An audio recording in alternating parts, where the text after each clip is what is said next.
One extra particle in a billion. That may be the quiet difference between a universe filled with light alone and a universe with stars, planets, oceans, and minds capable of asking why anything exists at all. Matter and antimatter should have erased each other almost perfectly, yet somewhere in the first moments of time, symmetry cracked just enough for reality to remain. From mirror-breaking particles to hidden quantum rules, from Emmy Noether's beautiful theorem to the missing ghosts of supersymmetry, this is a story about the tiny imperfections that made the cosmos possible.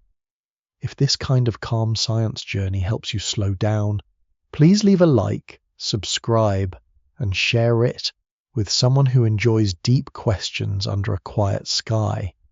Thank you for spending your time here. Where are you watching from, and what time is it there right now? Leave a comment below. Now, let us step gently into the hidden symmetry of the universe. A radio message crossing intergalactic space does not carry the touch of the hand that made it.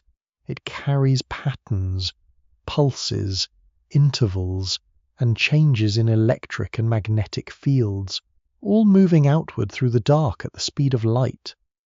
A civilization built from ordinary matter can shape such a signal by moving electrons in an antenna, and a civilization built from antimatter can receive it with positrons moving in a matching instrument. The mathematics can agree, the engineering can agree, the description of stars, atoms, orbits, and spectra can agree. Across enormous distances, two minds can build a shared science without ever discovering the simplest danger between them, because the signal itself may not contain the distinction that matters most. Electromagnetism is generous in that way. It allows opposites to exchange roles without changing the visible outcome. A positive charge and a negative charge can be reversed together, and the dance of fields still keeps its shape. The same waves still travel, the same equations still hold, the same faint beam still reaches its destination after ages of silence. In such a universe, communication can begin long before contact is safe, and knowledge can pass between worlds without revealing what the worlds are made of.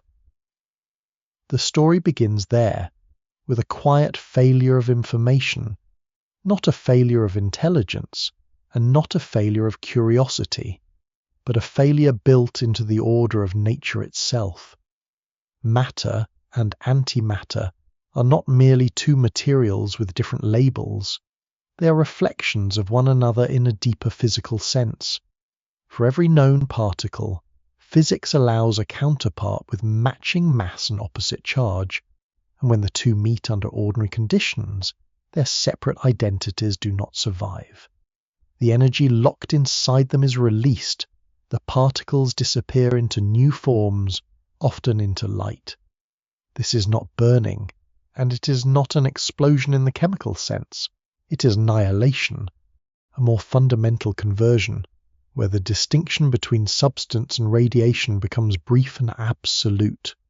A single particle meeting its antiparticle is a microscopic event. A hand meeting an anti-hand would be something else entirely. Yet from far away, an anti-star need not advertise itself. Its anti-atoms would make familiar patterns. Its anti-hydrogen would glow by rules that look like hydrogen. Its anti-photons, if one speaks loosely, are simply photons, because light is its own antiparticle.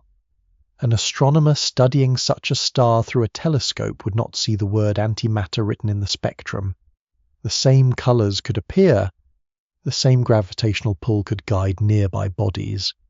The same thermonuclear processes could shine through space, only built from particles whose charges had all been reversed. A galaxy of antimatter, isolated from matter by great emptiness, could live with its own chemistry, its own planets, perhaps its own forms of complexity, while looking almost perfectly ordinary to observers who never came close enough to collide with it. This is the unsettling elegance of symmetry. It does not always hide things by making them invisible. Sometimes it hides them by making different realities produce the same evidence. A signal can be complete and still incomplete. A description can be accurate and still omit the only fact that would prevent catastrophe. That is why the difference between matter and antimatter cannot be treated as a simple inventory problem, as if one civilization could merely send a diagram of an atom and the other could compare it with its own. A diagram can be mirrored. A charge convention can be reversed. A label such as positive or negative is not an object in nature. It is a choice of language attached to behavior. If one world names the electron negative and another world names its corresponding particle by the opposite convention, the mathematics can remain internally consistent. Each side can describe attraction and repulsion, fields and currents, spectra and circuits, and still not know whether its charges match or oppose the other side in the deeper sense, even left and right, which seems so immediate to bodies with hands and eyes, becomes slippery across a message. A drawing sent through space has to be reconstructed. Its orientation has to be chosen. A spiral could be read from the other side. A clock face could be reversed. Unless nature itself provides a non-arbitrary way to define handedness, the message cannot force the receiver to share the same orientation. This problem is not a curiosity about alien etiquette. It reaches into the foundations of physics. For a long time, many of the known laws appeared to respect mirror symmetry. If a process could happen, its reflected version seemed equally possible. Gravity did not care whether an orbit was viewed in a mirror. Electromagnetism seemed content to let charges and fields reverse in orderly ways. The strong nuclear force, binding quarks into protons and neutrons, also behaved with a kind of stern symmetry. These laws gave nature a balanced appearance, as though the universe had no preference for one hand over the other, no preference for matter over antimatter, no secret signature hidden in decay or reaction. But this apparent balance was never the whole story. A deeper search reveals that some symmetries are exact only in certain places, under certain forces, or to a certain level of precision. Other symmetries are broken, not loudly, but decisively. The universe does not always preserve the mirror. It does not always treat a particle and its antiparticle as perfect equals. The differences are small enough to be missed by ordinary experience and strange enough to require delicate experiments. Yet their consequences may be as large as the existence of matter itself. Every planet, every star, every cloud of gas, every living cell, and every instrument built to study the sky depends on the fact that matter somehow survived.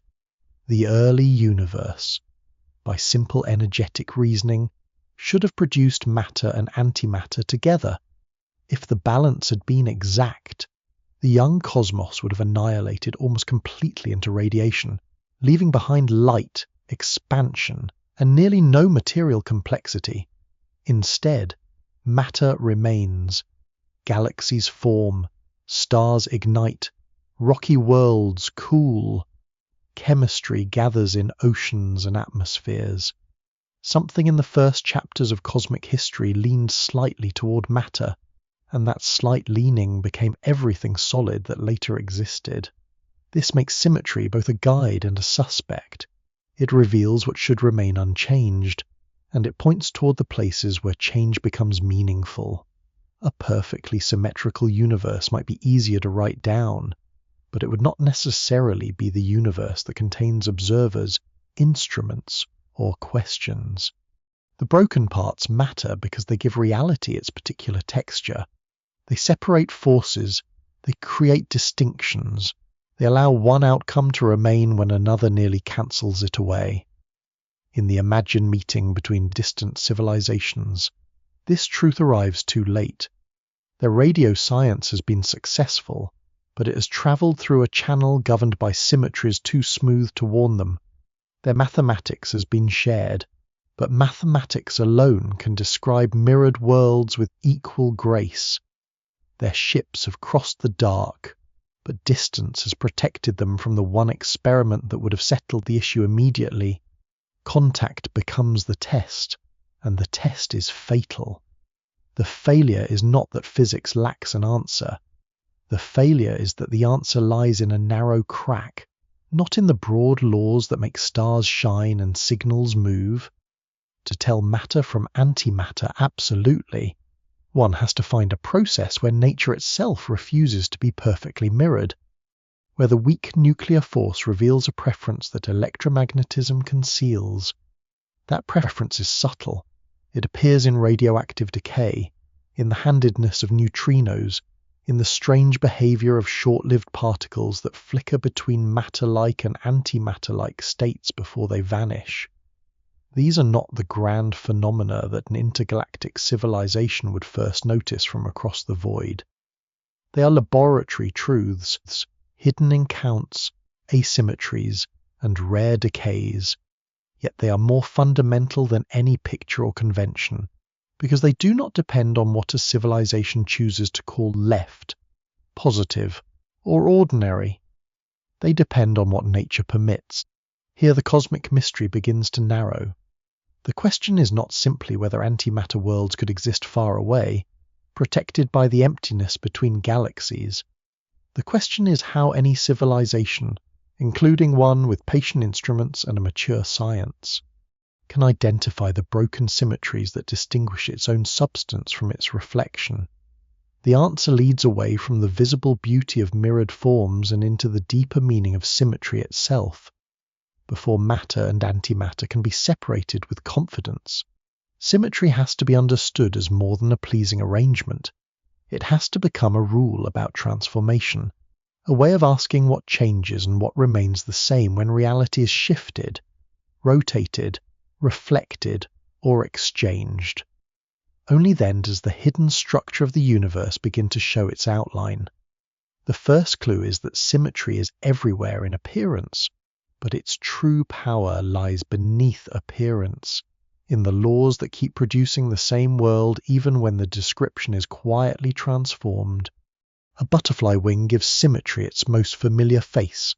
The left side carries the echo of the right, not as a perfect machine copy, but as a living approximation, shaped by growth, selection, and the chemical instructions that guide cells into place. A leaf can repeat its veins around a central line. A snowflake can spread from a tiny seed of ice into sixfold order. A sea star can turn around its center and keep returning to itself. These patterns are easy to recognize because they are visible. They let the eye notice sameness across a change.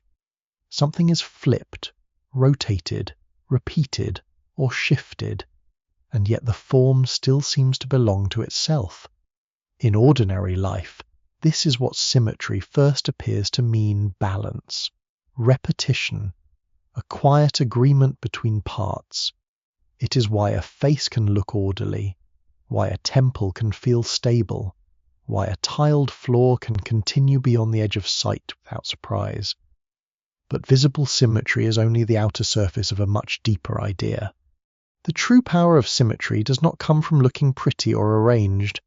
It comes from the question that every symmetry quietly asks. What can be changed without changing what matters? Once that question is made precise, symmetry stops being only a feature of objects and becomes a way to interrogate reality. A circle can be rotated, and it remains a circle. A square can be turned through certain angles, and it returns to the same appearance. A pattern on a wall can be shifted by one repeating unit, and the design continues as before. In each case, the object is not frozen, it is transformed. Something is done to it. Yet after that action, a certain structure remains unchanged. This is the heart of the idea. Symmetry is not mere stillness. It is invariance under transformation, a kind of persistence that survives a controlled disturbance. The distinction matters because the universe is not a gallery of motionless shapes. It is movement, interaction, decay, collision, orbit, vibration, and change. If symmetry is to matter to physics, it has to travel beyond patterns that sit still and enter the behavior of things. The laws must be asked the same question as the circle and the square. What transformation can be applied while the outcome remains physically the same? Shift the position of an experiment, and the springs should still stretch according to the same laws. Rotate the apparatus, and the masses should still fall and swing as before. Wait until tomorrow, and the rule governing the motion should not have silently altered overnight. These are not decorative symmetries. They are statements about the reliability of nature. A laboratory in one place should not be governed by one kind of physics, while an identical laboratory nearby is governed by another. A falling stone should not need to consult the direction of a wall before deciding how to accelerate. The apparent calm of physical law depends on these samenesses. Without them, knowledge would become local in the most unsettling sense. A measurement made here would not necessarily teach anything about a measurement made there. A star observed now would not necessarily reveal how stars behaved before. The universe would lose its continuity, not because it lacked objects, but because it lacked stable rules. This is why symmetry begins to feel less like ornament and more like trust. It allows the world to be studied at all. The same idea can be seen in the way ancient builders and artists used mirrored and repeated forms, though they were not writing equations when they aligned columns or carved patterned stone. Symmetry gave their structures a sense of order because the mind could move across them without losing the pattern. A column on one side answered a column on the other. A dome turned its design around a center. A border repeated so steadily that the next step could be predicted before it appeared. In art, this kind of order can create beauty. In physics, a related order creates expectation.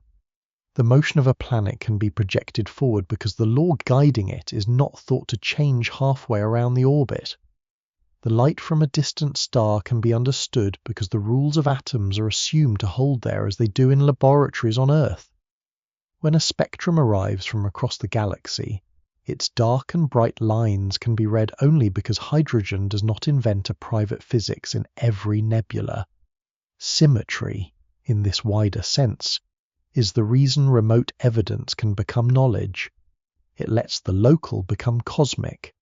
It permits a small instrument on one world to speak about matter in places no spacecraft will ever touch.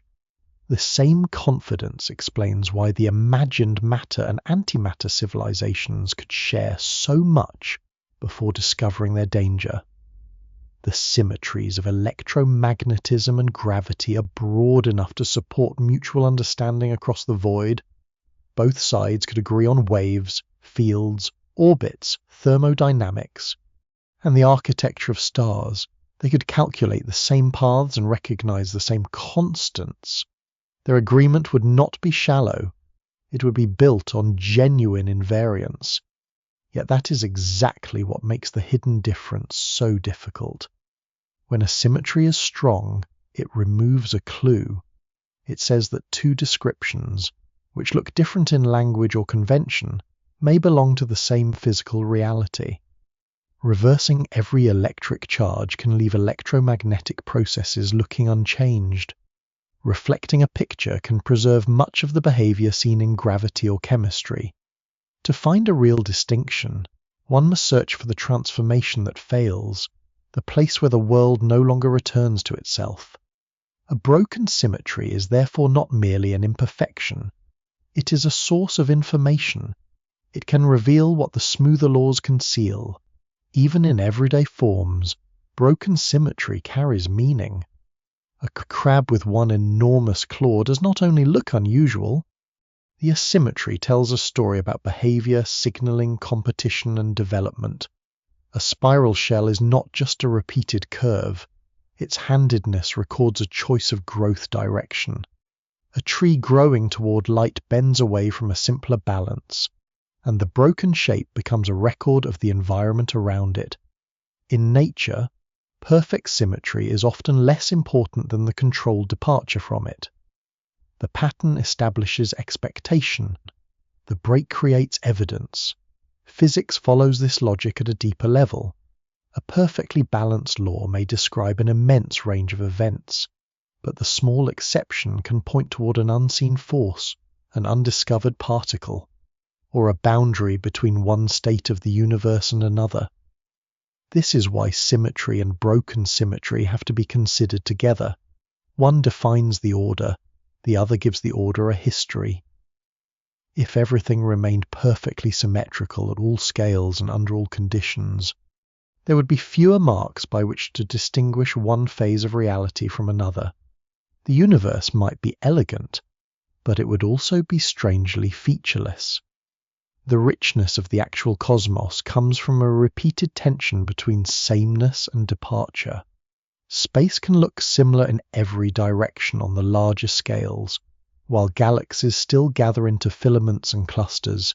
Atoms can obey the same quantum rules, while different arrangements create carbon, oxygen, iron, ice, stone, and living tissue.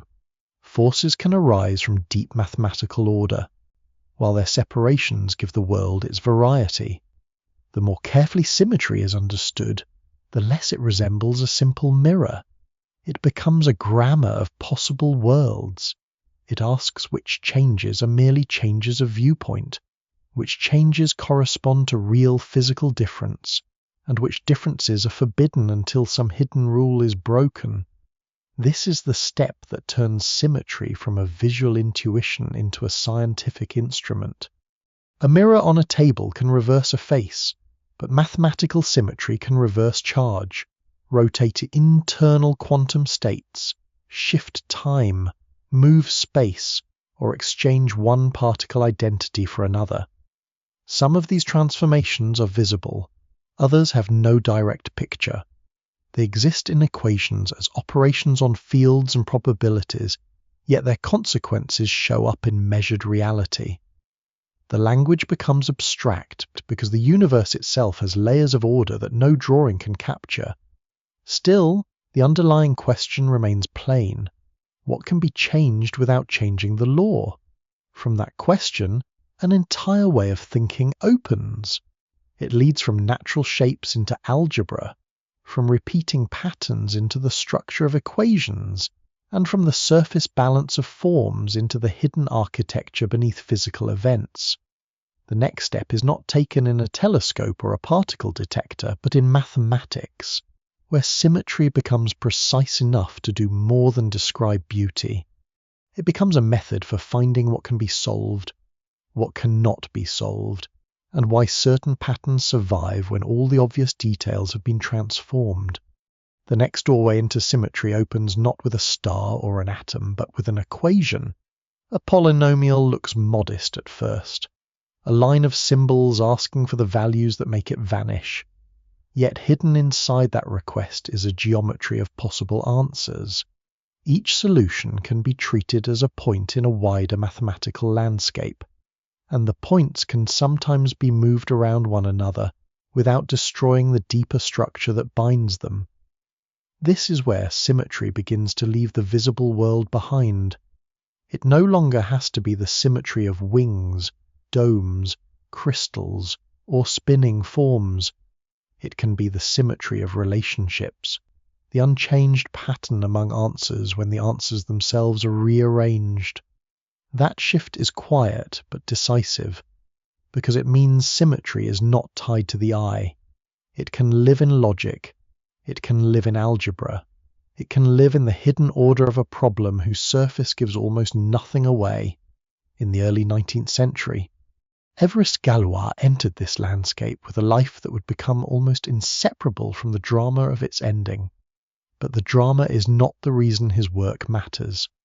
What matters is the method he left behind, a way of asking whether equations can be solved by looking not only at their numbers, but at the transformations that leave their internal structure intact. Before Galois, Mathematicians had already learned how to solve some polynomial equations by general formulas. Linear equations yielded cleanly. Quadratic equations yielded through a familiar square root. Cubic and quartic equations, involving powers up to 3 and 4, had also been brought under control by more elaborate methods. The natural hope was that a similar formula might exist for every higher equation, some universal ladder of roots and arithmetic that would unlock any polynomial of any degree. Galois saw that the hope itself could be tested through symmetry. The question was not merely how hard an equation looked. The question was how its solutions could be permuted or exchanged among themselves, while preserving the relations forced by the equation. If the allowed exchanges formed the right kind of pattern, the equation could be solved by radicals, meaning by the ordinary operations of arithmetic together with roots. If the pattern was too tangled, no such general formula could exist. This was a profound reversal. Instead of trying to force an answer from the equation directly, Galois examined the choreography of its possible answers. The solutions became a set of positions. The meaningful transformations of those positions became the true object of study. From this came what later matured into group theory, a branch of mathematics concerned with collections of operations that can be combined, reversed, and repeated while still belonging to the same structured family. A group can describe the rotations of a square, the symmetries of a crystal, the permutations of algebraic roots, or the internal transformations of fields in modern physics. Its strength lies in abstraction. It removes the unnecessary material and preserves the pattern of allowed change. This makes group theory a natural language for symmetry, because symmetry is itself about what remains stable when transformation is permitted. A square drawn in ink and a square imagined in pure geometry are different things, but the rotations that return each square to itself obey the same underlying logic. A polynomial and a particle interaction are not the same kind of object, yet both can contain transformations that preserve certain relationships. Mathematics becomes powerful precisely because it can recognize this shared structure beneath unrelated appearances. Galois did not live to see how far that recognition would travel. His final papers were written under pressure, compressed and difficult, and the full importance of the ideas took time to emerge. But once they did, symmetry was no longer a decorative idea borrowed from geometry. It became a diagnostic tool. It could show why certain problems were solvable and why others were not. It could separate difficulty from impossibility. That distinction still matters deeply in science. A difficult problem may be conquered by better technique, sharper instruments, or more patient calculation. An impossible problem, in the mathematical sense, requires a different understanding of the rules themselves. Galois theory showed that some limits are not failures of effort. They are consequences of structure. This is one of the reasons symmetry has such authority in physics. It does not merely suggest patterns. It can decide what kinds of answers are permitted before any particular answer is found. When later physicists began searching for the order behind particles and forces, group theory gave them a way to organize the invisible. The subatomic world did not appear at first as a calm and tidy arrangement. It appeared as a growing catalogue of particles, some stable, many fleeting, each with mass, charge, spin, lifetime, and strange habits of decay. Without an organizing principle, the list threatened to become a museum of fragments. Symmetry offered a different approach. Particles could be grouped by deeper similarities. Transformations could relate one particle state to another. Conservation laws could be understood as signs that some hidden structure was being preserved. The same mathematical instincts that revealed patterns among algebraic roots began to reveal patterns among the building blocks of matter. This did not mean that the universe was literally a polynomial waiting to be solved. The connection was subtler and stronger than that. It meant that nature, when examined at its foundations, often behaves as though the allowed transformations are more basic than the objects first seen. A particle can be understood partly by how it changes under rotation, how it responds to charge reversal, how it sits inside a family of related states, or how its quantum field transforms under an internal symmetry. These are not surface descriptions. They define what the particle is allowed to do. In ordinary language, an electron seems like a small object with properties. In the deeper language of physics, it is also an excitation of a field with specific transformation behavior. Change the wrong symmetry, and the identity of the object is no longer the same. Preserve the right symmetry, and the law continues to hold. This way of thinking can feel remote from the original image of matter and antimatter civilizations exchanging radio beams, but it is part of the same hidden chain. The reason those civilizations can agree on so much is that many transformations leave the equations intact. The reason they might miss the fatal distinction is that some transformations hide real differences until the correct symmetry is tested. Galois teaches a quiet lesson here. The obvious form of a problem may not reveal its deepest truth. The arrangement of hidden transformations may matter more than the visible symbols. In physics, this lesson becomes central. To know whether matter and antimatter are truly interchangeable, one must not rely on labels, pictures, or conventions. One must ask which operations leave the laws unchanged and which operations do not. Charge can be reversed. Space can be reflected. Time can be inverted in the equations. Particles can be exchanged with antiparticles. Each transformation asks whether reality returns to itself or whether a small discrepancy appears. The discrepancy is the signal. It is the broken place where the hidden structure becomes visible. The intellectual movement from Galois to modern physics is therefore not a straight historical line, but a deepening of the same idea. Symmetry becomes less about form and more about permission. It tells what may be exchanged, what may be conserved, what may decay, what may combine, and what cannot happen without violating the rules. Later discoveries would give this idea physical weight. The classification of particles, the construction of quantum field theories, and the search for unified forces would all lean on symmetry groups. Some symmetries would be exact, holding with extraordinary precision. Others would be approximate, useful but not final. Some would be hidden or broken, present in the equations at one energy but absent from the world after cooling. Like a pattern that once governed a liquid and then vanished when it froze into a chosen shape. The language born from algebra became flexible enough to describe such transitions, because it was never limited to objects as they appear. It was designed to follow the relations that survive transformation. That is why Galois belongs in the story of the physical universe. Even though his own work did not begin with stars, particles, or cosmic fire, he helped make symmetry exact enough to become a law-seeking instrument. He showed that the unseen pattern of transformations can be more revealing than the thing being transformed. Once that idea is in place, the universe begins to look different. A mirror is no longer only a mirror. A rotation is no longer only a turn. A charge reversal is no longer only a change of sign. Each becomes a question placed before nature. Does the law remain the same? Does something conserved emerge?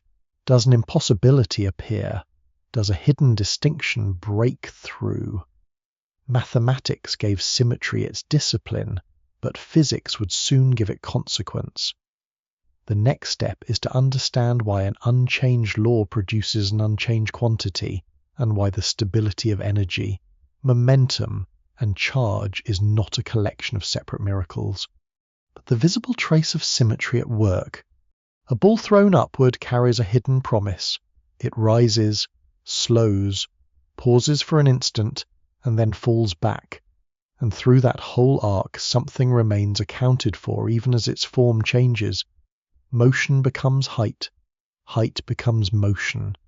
The muscles that launched it have already spent their chemical store. The air may have taken a little energy away as heat, and the ground may later receive the impact. But the deeper bookkeeping does not simply vanish. This is the familiar language of conservation, the idea that certain quantities survive change by moving from one form into another. Energy is the most famous example because it seems to follow ordinary experience so closely. Momentum is almost as familiar, especially in collision, when one object gives motion to another and the total balance has to be traced through the exchange. Electric charge feels stranger but is no less strict, appearing and disappearing only in matched ways so that the total charge remains preserved. For a long time, such principles could look like separate laws placed beside one another, useful, dependable, and perhaps fundamental in their own right. Emmy Noether showed that they were not isolated facts. They were shadows cast by symmetry. Her insight entered physics through the mathematics of action, the compact way Lagrange and Hamilton had reformulated motion. In that language, nature is not described by listing force after force acting at every instant. Instead, every possible path a system might take is compared through a quantity called action, and the actual path is the one that makes this quantity stationary, often loosely described as the path of least action. The wording can make the universe sound as if it chooses with intention, but no such intention is required. The principle is a mathematical structure, and from it the equations of motion can be recovered with remarkable reach. Falling stones, swinging pendulums, orbiting planets, electromagnetic fields, and later, even quantum systems can all be approached through this deeper economy. Noether looked into this structure and asked what happens when the action remains unchanged under a transformation.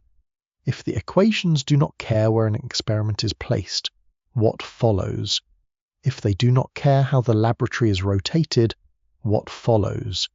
If they do not care whether the same process is performed today or tomorrow, what follows?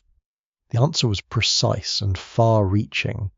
Each continuous symmetry of the action corresponds to a conserved quantity. Each conserved quantity points back toward a symmetry. Space translation, the ability to move an experiment from one location to another without changing the laws, gives conservation of linear momentum. Rotational symmetry, the ability to turn the experiment without changing the laws, gives conservation of angular momentum. Time translation, the ability for the laws to remain the same from one moment to the next, gives conservation of energy.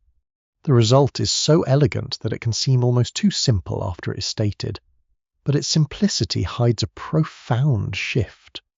Conservation is no longer just an observed habit of nature, it becomes a consequence of invariance. What remains unchanged in motion is tied to what remains unchanged in the law. This makes the universe feel both more unified and more demanding. Energy is conserved not because nature keeps a ledger by preference, but because the laws of physics do not change from moment to moment. Momentum is conserved because empty space does not mark one location as physically privileged over another. Angular momentum is conserved because space does not place one direction above all others in a way that would alter the rules of rotation. These statements sound calm, but they carry an enormous burden. They imply that the reliability of the world is written into the quantities that refuse to disappear. If the symmetry failed, the conservation law could fail with it. The stable motion of planets, the repeatability of experiments, the energy released by stars, and the careful accounting inside particle reactions all depend on this link between sameness and preservation. Noether did not make conservation less mysterious by making it smaller. She made it deeper by showing that every preserved quantity is a clue to the structure of the laws themselves. The same lesson reaches into the imagined exchange between matter and antimatter civilizations. If both sides study the motion of planets, they find momentum conserved because space has no preferred location. If both study rotating stars or spinning particles, they find angular momentum conserved because directions in space obey the same underlying symmetry. If both build engines, measure radiation, and watch atoms change state, they find energy conserved because the laws remain stable in time. These agreements are not accidents of local matter. They are consequences of symmetries that both civilizations would share, whether their particles were ordinary or reversed. This gives them a common science of remarkable strength. It lets them build bridges of calculation across the void. Yet it also deepens the danger, because the most dependable laws are precisely the ones least likely to reveal the hidden difference between them. A symmetry that protects a conservation law can also protect an ambiguity. It can make two worlds describe the same behavior with opposite conventions and no immediate contradiction. In Noether's universe, sameness has consequences, but those consequences are not always warnings. They can be the reason a fatal distinction remains quiet. The power of the theorem also changes how broken symmetry is understood. If a symmetry produces a conservation law, then a broken symmetry may loosen a conservation law, alter a force, or reveal that a once hidden quantity is not protected after all. In everyday mechanics, these failures can be simple. A rolling ball loses mechanical energy to friction because the clean idealization has been open to heat, vibration, and microscopic disorder. But in fundamental physics, the question becomes sharper. Is a quantity conserved because an exact symmetry protects it, or only because the processes available at low energy do not expose the violation? Are baryon number and lepton number, the bookkeeping associated with quarks and leptons, absolutely preserved?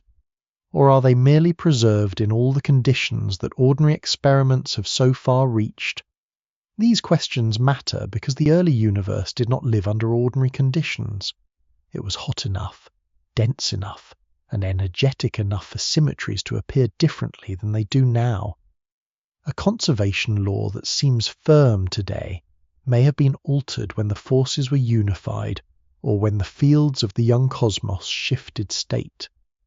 The modern world may be the cooled remnant of a more symmetric law, and some of its apparent rules may be leftovers from the way that symmetry broke. Noether's theorem does not solve every such question by itself, but it gives physicists a map of where to look. To understand what can change, first identify what symmetry would forbid the change. To understand why something appears conserved, ask what transformation leaves the action unchanged. To understand how matter might have survived antimatter, ask which conservation laws had to bend in the first fractions of cosmic time.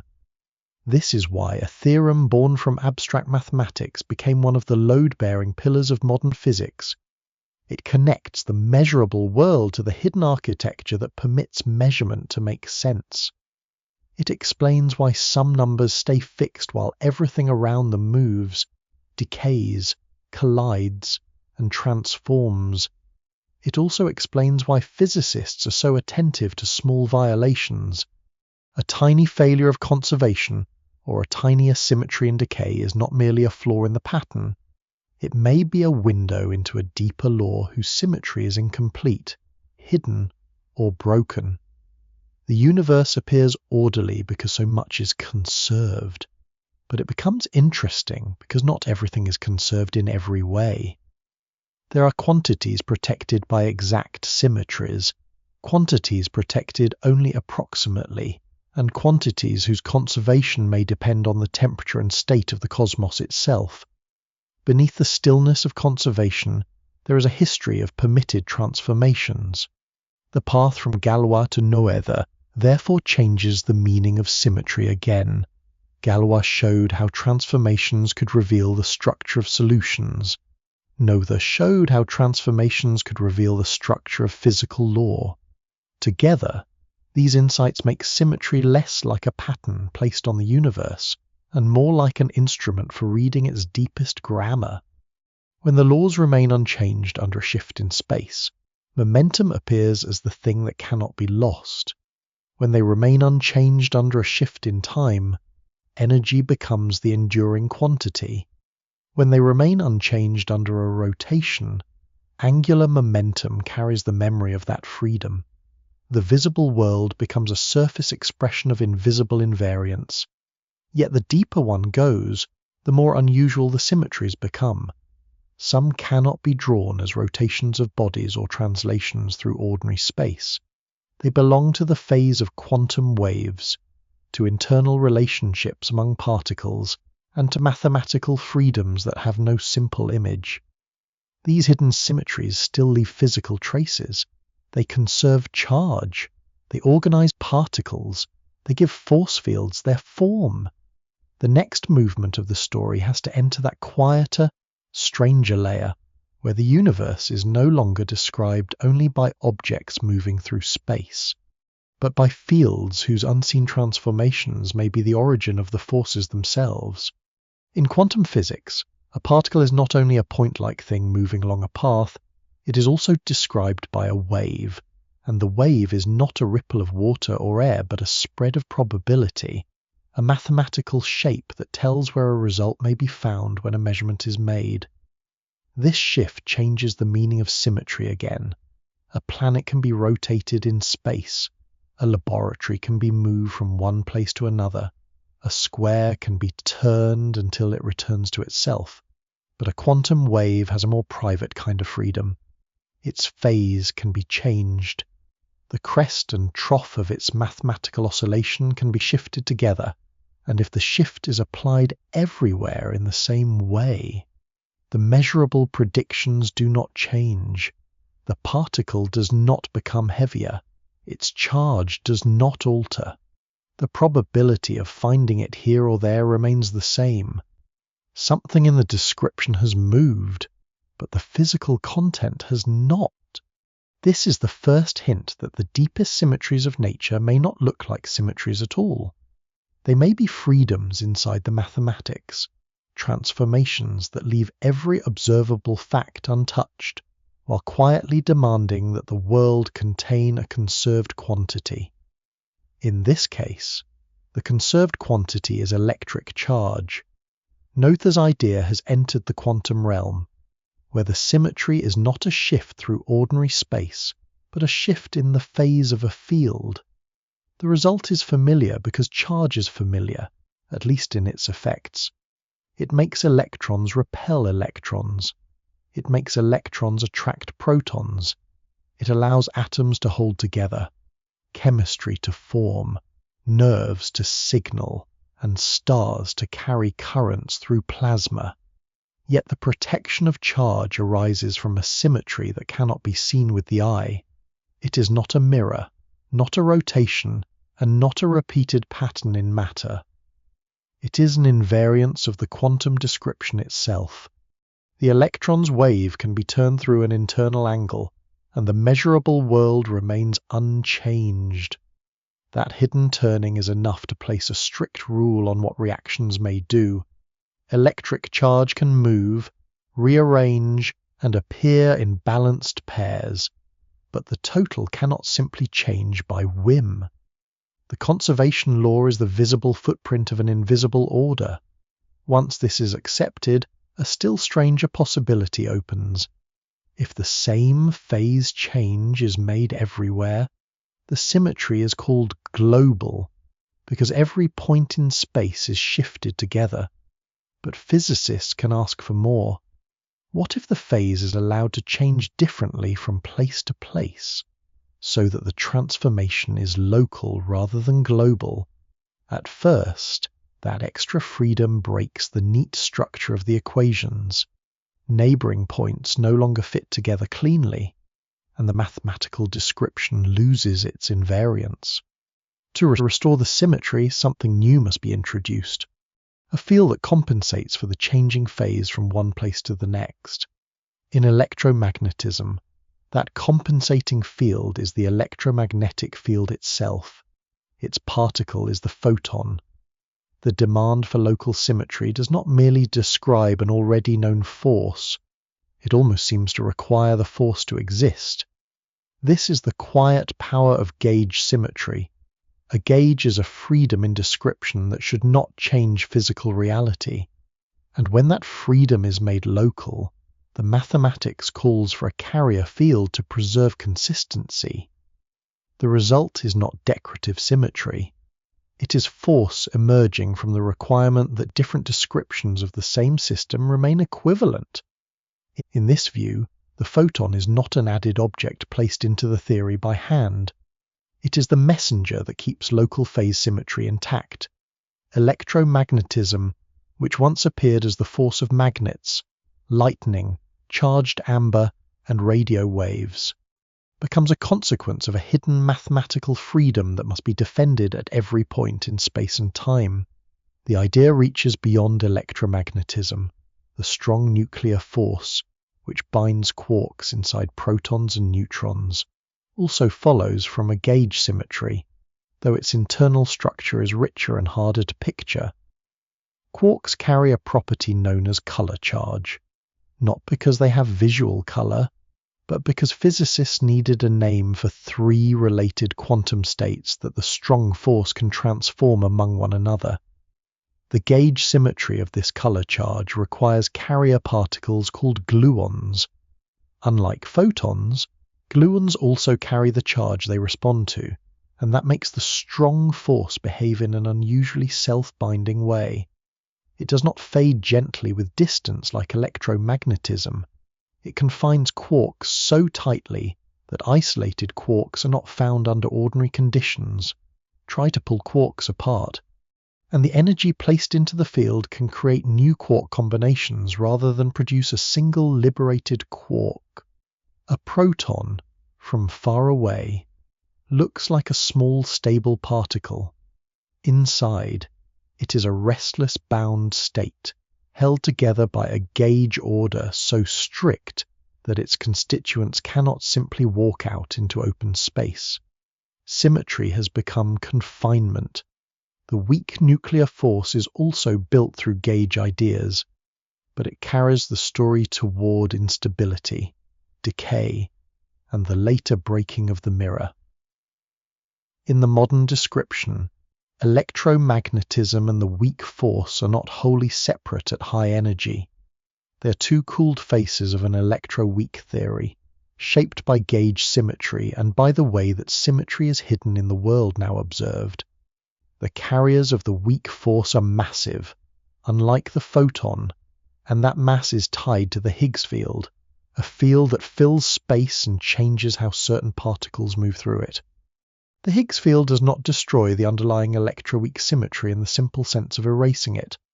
Rather, it hides it by giving the vacuum a particular state, much as a cooling material can settle into one arrangement among several equivalent possibilities. The equations retain a deeper order, but the low-energy world no longer displays that order directly. This is a crucial distinction. Some symmetries are exact and visible in the behavior of the laws, some are exact but hidden, some are approximate, some are broken in ways that leave subtle evidence behind. The universe is not merely symmetric or asymmetric, it is layered. The layer reached depends on energy, temperature, and the kinds of processes available. At ordinary scales, electromagnetism and the weak force seem different in range, strength, and character. At higher energies, the distinction becomes less natural. In the first moments after the Big Bang, when temperature and density were beyond anything reached in daily matter, the more unified symmetry may have been exposed. As the universe cooled, the familiar separation of forces emerged. The forces of the present may therefore be historical outcomes, not eternal divisions in the deepest description.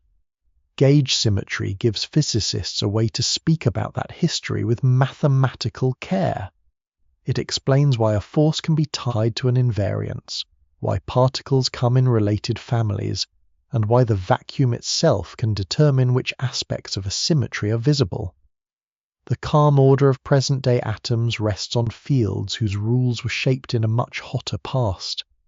The same structure also explains why particle physics often feels like a search for missing partners and hidden patterns. If a symmetry seems to demand a relationship, then the absence of one side of that relationship becomes meaningful. It may mean the particle is too heavy to produce in current experiments. It may mean the symmetry is broken, hidden, or only approximate. It may mean the theory has mistaken beauty for necessity.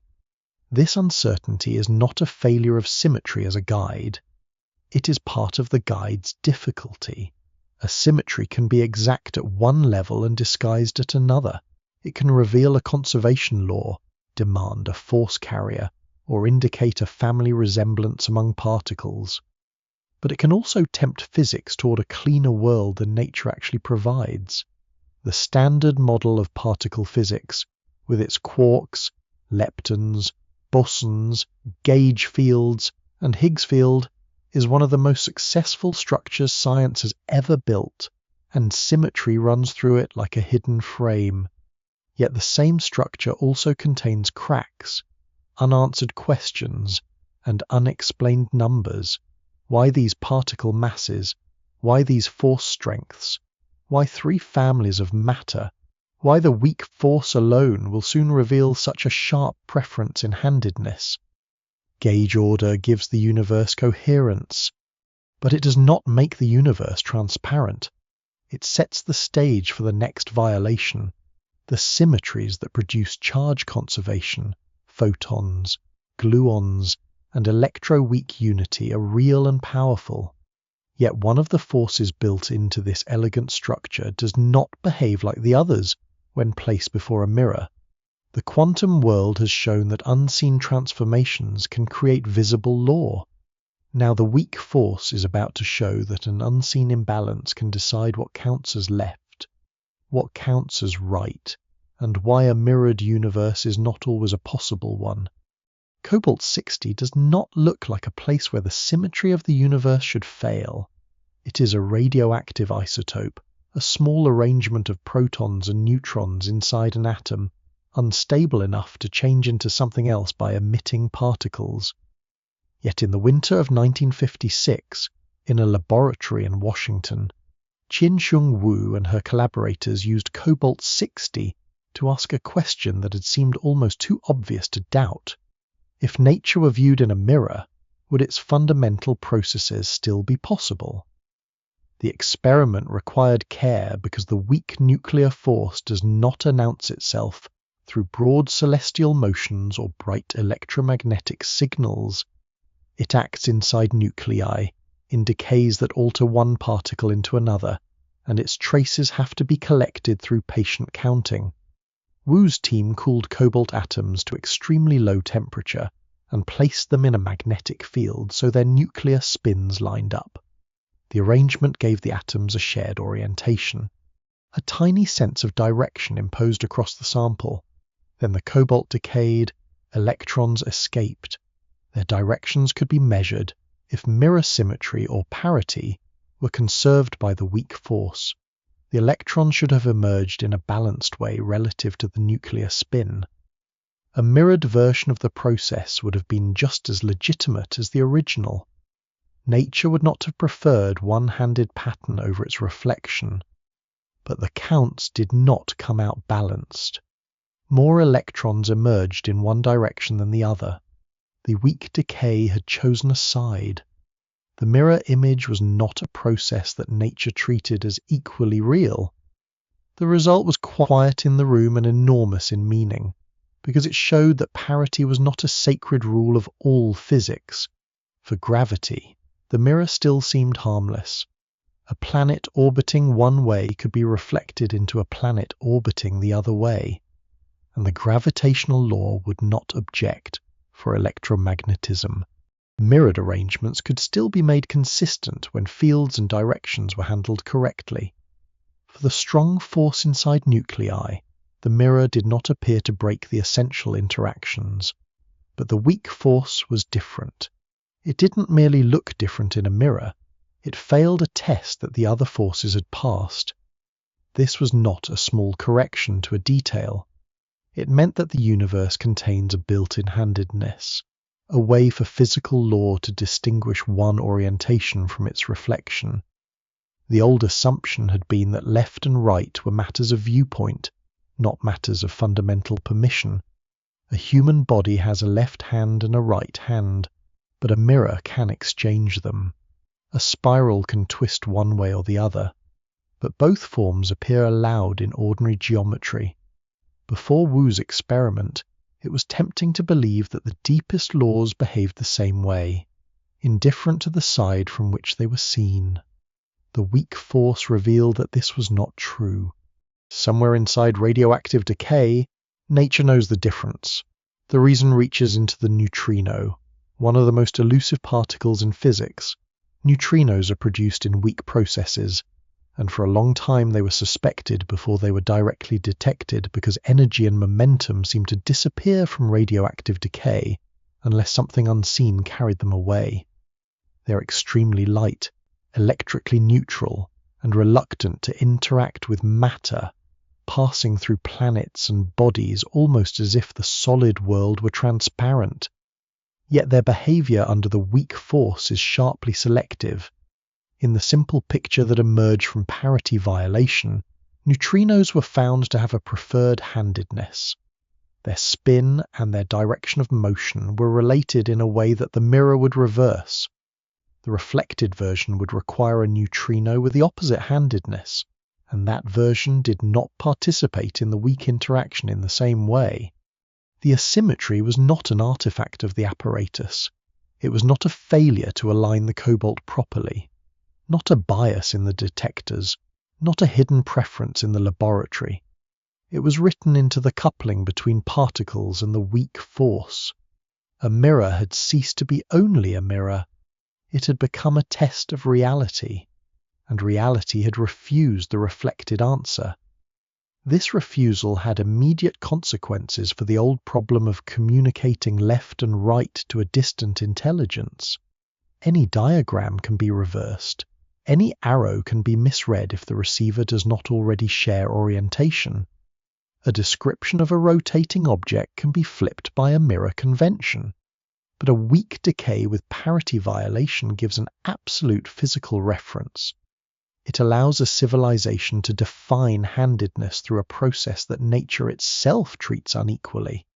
A message could describe the alignment of cobalt nuclei and the preferred direction of emitted electrons. Another civilization, performing the same experiment, would not be relying on local custom. It would be asking the weak force to name a side. In that sense, the Wu experiment does more than break a theoretical symmetry.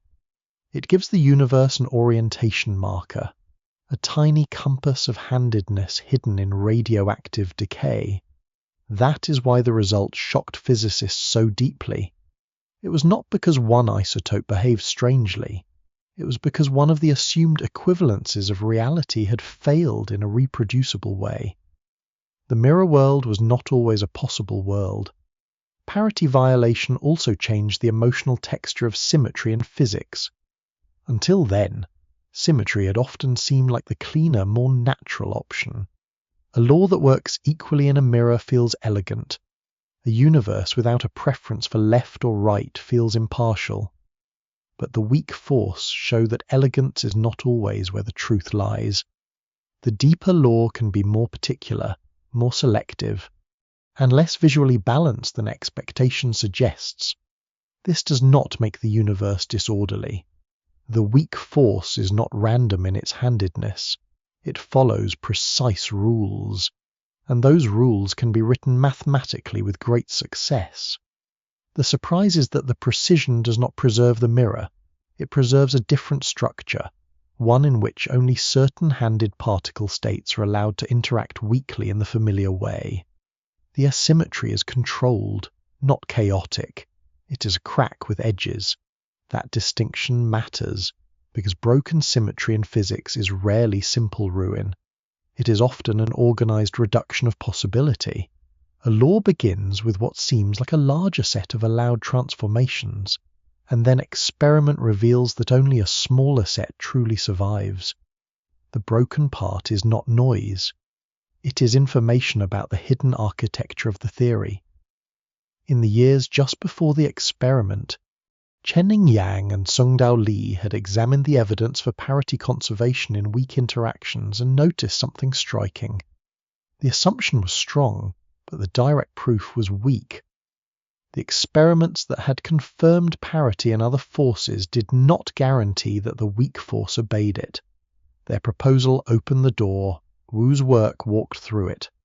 The result arrived with unusual speed into the center of physics, because it was clear, testable, and deeply incompatible with the old expectation. A symmetry that had felt almost self-evident turned out to be conditional. The phrase mirror symmetry had to be handled with more care.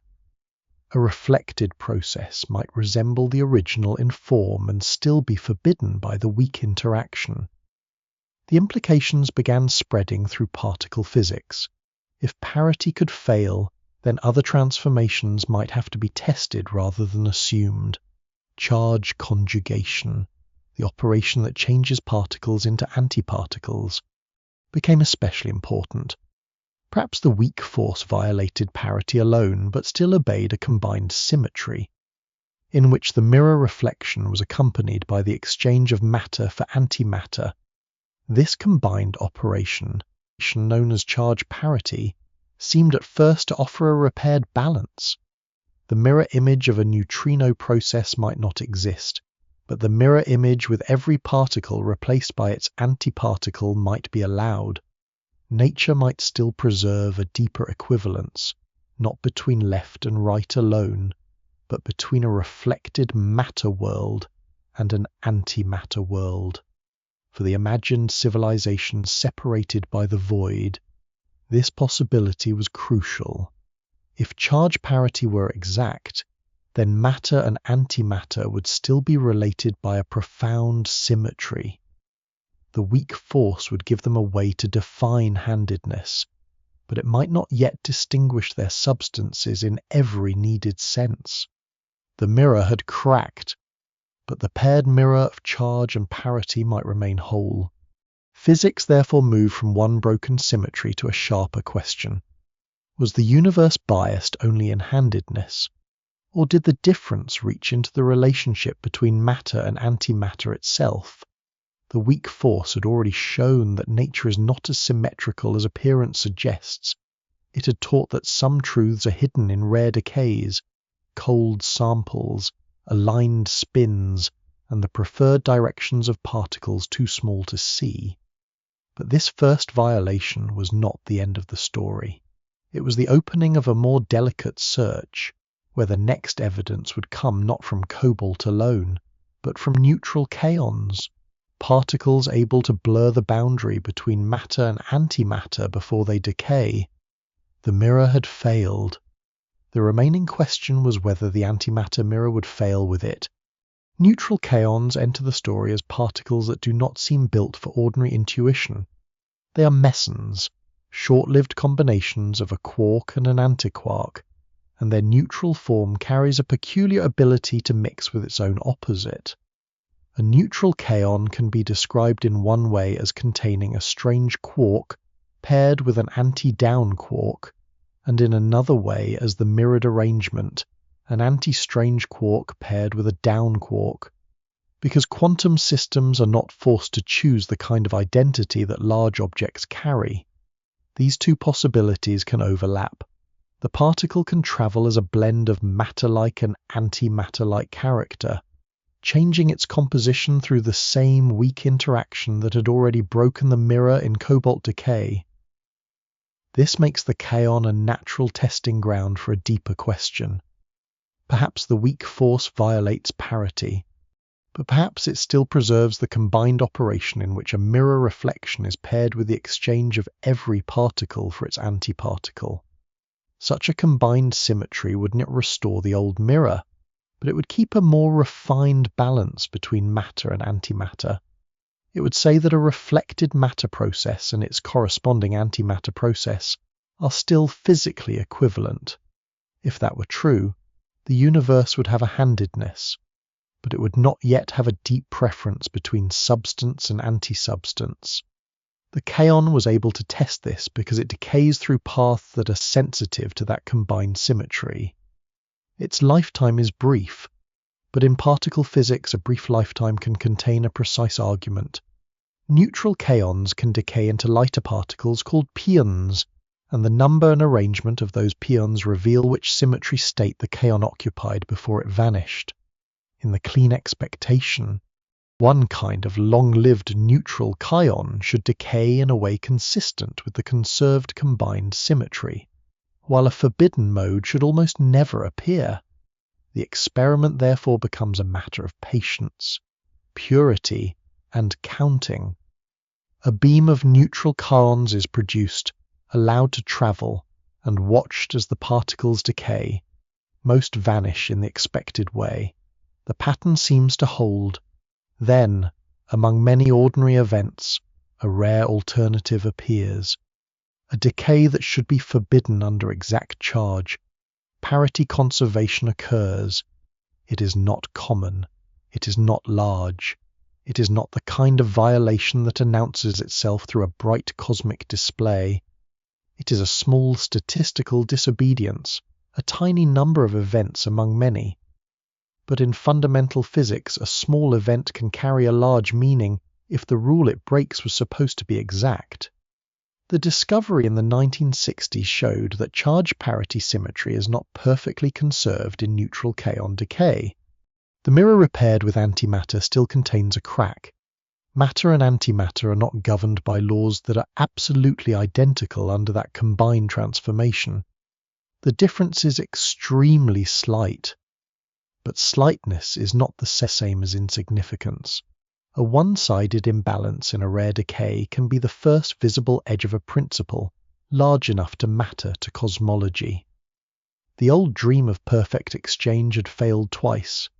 First parity alone had broken, revealing that the weak force knows left from right.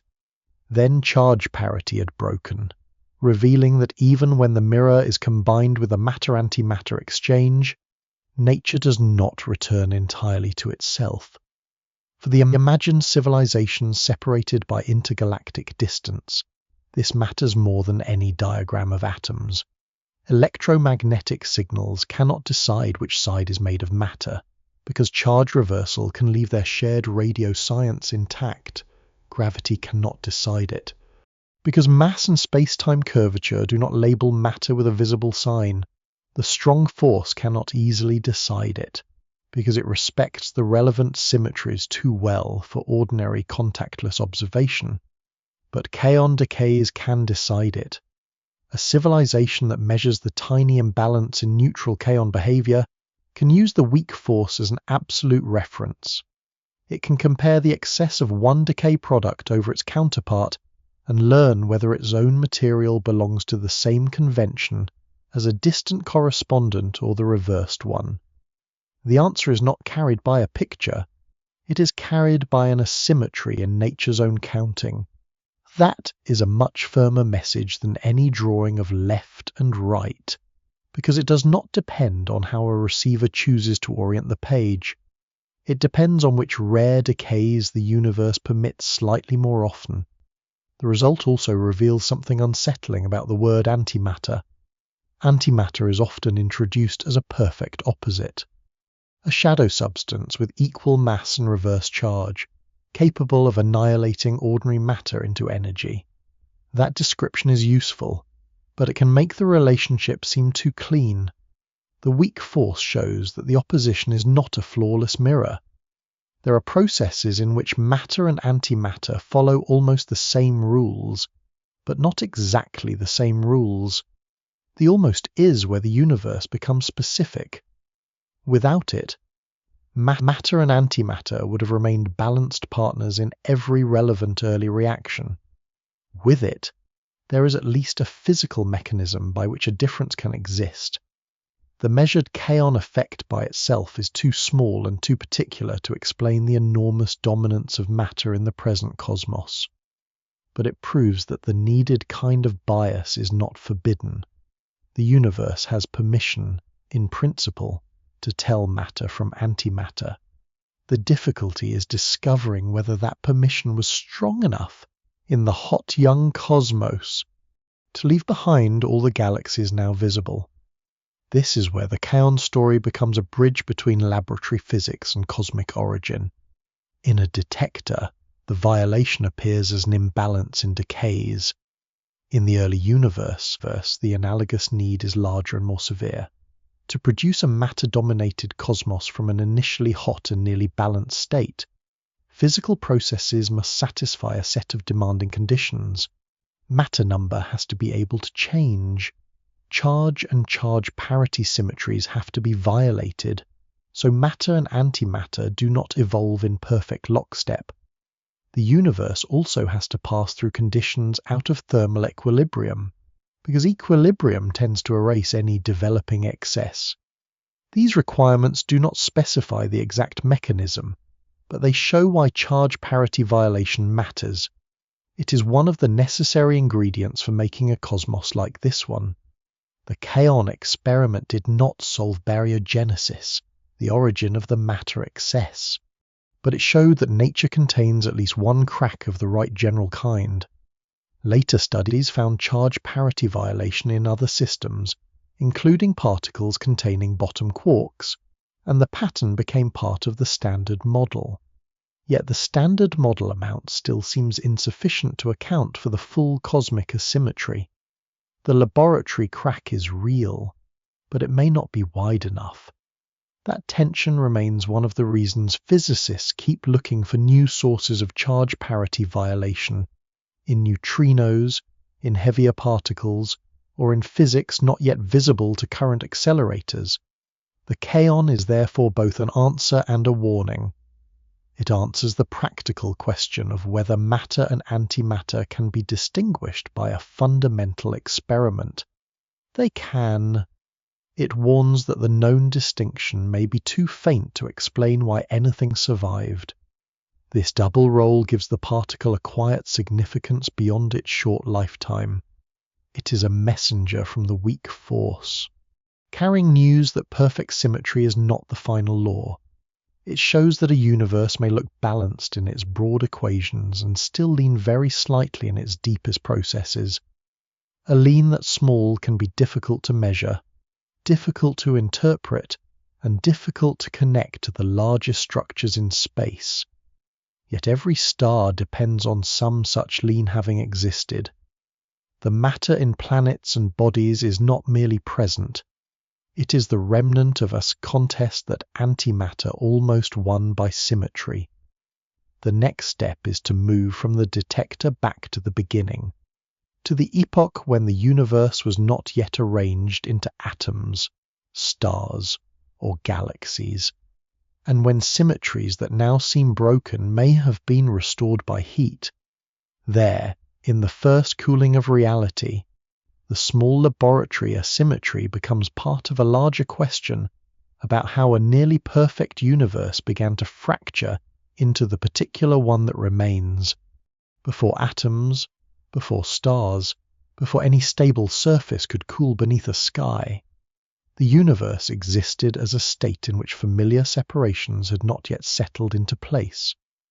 The forces that now appear distinct may once have belonged to a more unified order, exposed only under temperatures so extreme that ordinary matter could not survive as matter.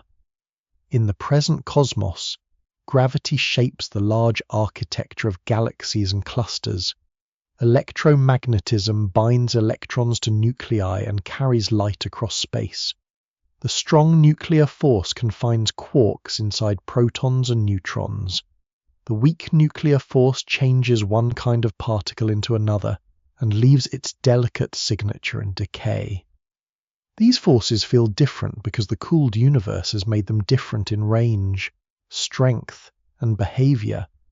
But in the first moments after the Big Bang, energy was not merely abundant, it was high enough to alter what distinction itself meant under such conditions. A symmetry hidden from present experience could have been restored. Particles that now behave as separate members of separate families may have been related by transformations no experiment at low energy can fully display. The early universe was not perfect in the sentimental sense. It was violent, dense, and brief beyond intuition. Yet in the language of physics, it may have been more symmetrical than the universe that followed. The word perfect here means something exact and limited. It means that the equations may have allowed broader transformations, fewer visible differences, and a more unified description of fields and forces. The cosmos didn't yet contain the rich variety produced by cooling, separation, and survival. It contained potential structure, compressed into a state where the distinctions of the later world were not fully formed. This is why cosmology and particle physics meet so closely near the beginning. A particle accelerator raises energy in a tiny region for an instant, trying to reveal relationships that the cold world conceals. The early universe did something similar everywhere, not by design, but by being young. Heat made the vacuum different. Fields sat in different states. Symmetries that now appear broken could still govern openly. To understand that era is therefore not only to rewind expansion, but to ask which symmetries were visible before the universe selected its present form. The clearest example already known is the electroweak force. Today, electromagnetism and the weak interaction appear sharply unlike one another.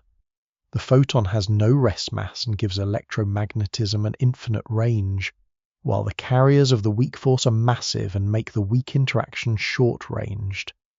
The difference is so strong in ordinary conditions that no one would confuse a radio signal with radioactive beta decay.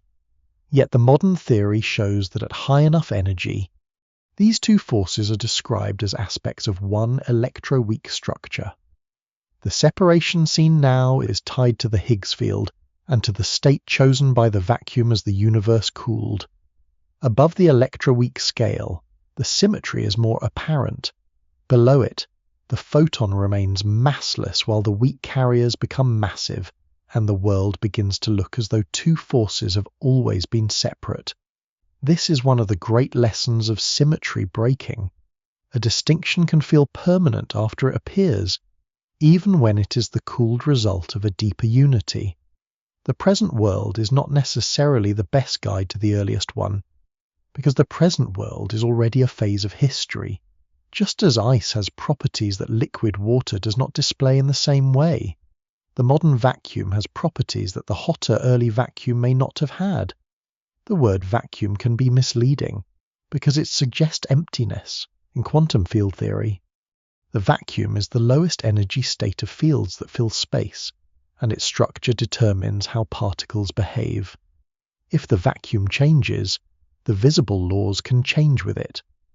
The early universe may therefore have passed through states in which the rules were not different in the sense of chaos, but different in the sense of symmetry.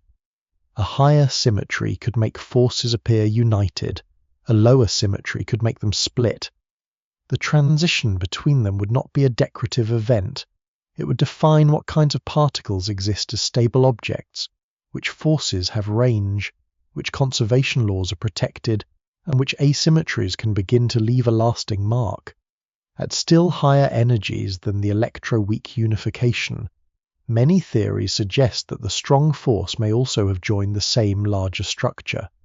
Such grand unified theories attempt to place quarks and leptons, and the strong and electroweak interactions, into a single mathematical framework. They are not established in the way the electroweak theory is established, because the required energies are far beyond present laboratory reach. Yet they remain attractive because they make certain patterns in the known particles appear less accidental. Charges that otherwise look assigned by hand begin to fit into larger group structures. Particle families can be arranged in more economical ways. the separate strengths of forces seem, under extrapolation to high energy, to move toward one another. These hints do not prove a grand unified force, but they suggest that the early universe may have held a level of order no longer visible. If such unification occurred, then the separation of the strong force would have marked one of the first great fractures in the physical identity of the cosmos. Before that fracture, transformations might have related particles that today are sharply distinct. After it, the strong force would begin its own path toward confinement, nuclei, and the later chemistry that depends on stable protons and neutrons. Beyond that, at still earlier and more extreme scales, gravity presents the hardest boundary. General relativity describes gravity as the curvature of space-time, while quantum theory describes the other forces through fields and particles. The two frameworks work with extraordinary success in their own domains, but the earliest universe demands both at once. When densities approach the scale where space-time itself may require a quantum description, present theories lose their clean authority. This is why the first instant remains veiled. A fully unified account including gravity would be needed to say with confidence what symmetry meant at the deepest beginning. The idea of a single superforce belongs to that speculative edge, where known successes point toward unity but proof has not arrived. It is a disciplined speculation, not because it is certain, but because it follows the path symmetry has already opened. Forces that appear separate at low energy can reveal unity at high energy. Conservation laws can trace back to transformations. Broken symmetries can shape the vacuum. The earliest universe becomes the natural place to look for the most complete version of these patterns. Yet the more perfect the symmetry, the less familiar the world becomes. A highly symmetric universe may sound simple, but simplicity at that level does not resemble calm emptiness. It is a state in which ordinary identities have not crystallized. There are no atoms because nuclei and electrons have not settled into bound systems. There are no stars because gravity has not yet gathered matter into luminous bodies. There are no chemical histories, no planets, no surfaces, and no life. The symmetry is powerful, but it is not yet fruitful in the ordinary sense. Richness requires breaking. It requires the universe to cool enough for one state to be chosen over other equivalent possibilities, for forces to separate, for particles to acquire masses, for reactions to fall out of equilibrium, and for small imbalances to survive. In this way, cosmic history is not a fall from perfection into disorder. It is a passage from broad possibility into particular structure. The perfect early symmetry, if it existed, could not by itself make galaxies. It had to be lost in the right ways. The young universe had to freeze into a form where difference became real. This gives the phrase Big Bang a quieter and more intricate meaning. It was not simply an explosion of material into empty space. It was the expansion and cooling of space itself, accompanied by changes in the fields that define what material can be. The early fireball was a sequence of thresholds. Above one temperature, a symmetry could hold. Below it, the symmetry could hide or break. Above one energy, particles could transform into one another through relationships now inaccessible. Below it, those relationships were sealed away. Each threshold made the universe less perfect but more specific. The later matter-antimatter imbalance, the separations among forces, the possible disappearance of relic particles, and the eventual formation of stable matter all depend on this sequence. The Kaon experiments showed that symmetry can fail in a laboratory. The early universe asks what happens when symmetry fails everywhere at once. The answer is not yet complete. The first chapters of cosmic time remain partly reconstructed from theory, from the faint afterglow of the cosmic microwave background, from the success of particle physics, and from the absence of certain relics that might otherwise have filled space. But the direction is clear enough to frame the next movement. A more symmetric cosmos cools, the vacuum changes state, the forces separate. What once may have been unified becomes the layered world now observed. The beginning was not only hot, it was undecided, holding broader laws in a form that the later universe would no longer display directly. The next question is how such an undecided state freezes, and how the breaking of symmetry turns a nearly featureless early fire into a cosmos with distinct forces, surviving matter, and a history that can still be read in the present. A cooling universe does not merely become colder, it changes what kinds of order are possible. In ordinary matter, this is familiar from water, although the familiarity can hide the depth of the lesson. Liquid water can flow, rotate, and rearrange its molecules without selecting a single rigid pattern. As temperature falls, the molecules lock into ice, and the freedom of the liquid gives way to a chosen crystal structure. The frozen state is not less lawful than the liquid. It is more particular. It has directions, planes, and defects. Something similar, though far more fundamental, may have happened repeatedly in the early cosmos. As expansion stretched space and lowered the average energy of particles and fields, the vacuum itself passed through changes of state. Symmetries that had been available at high temperature became hidden or broken at lower temperature.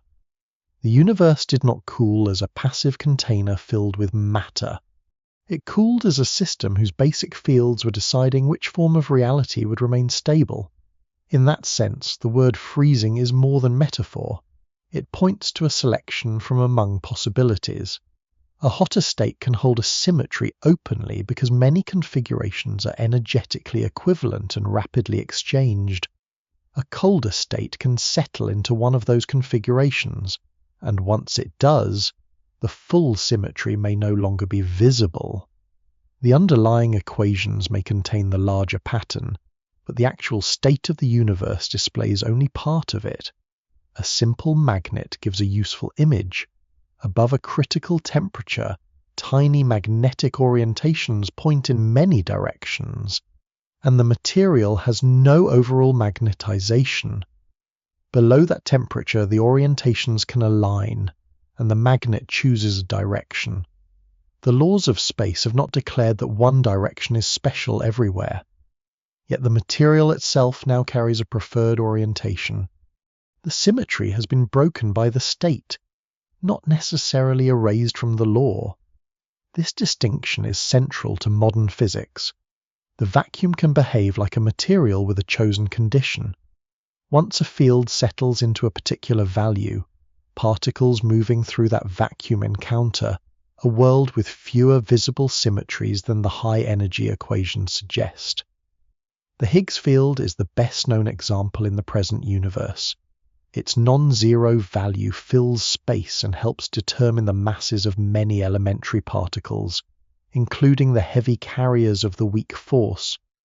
Without that settled field value, the electroweak symmetry would be displayed differently.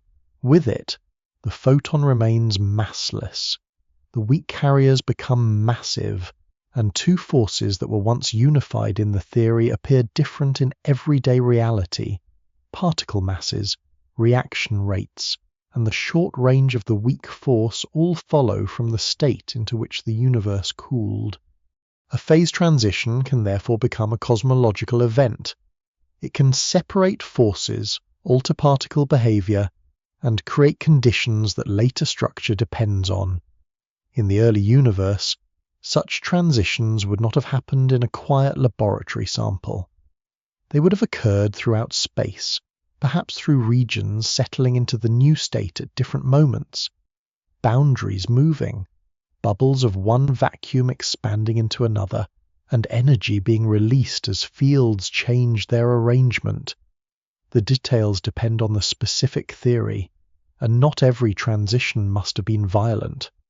Some may have been smooth crossovers, without sharp boundaries or dramatic release.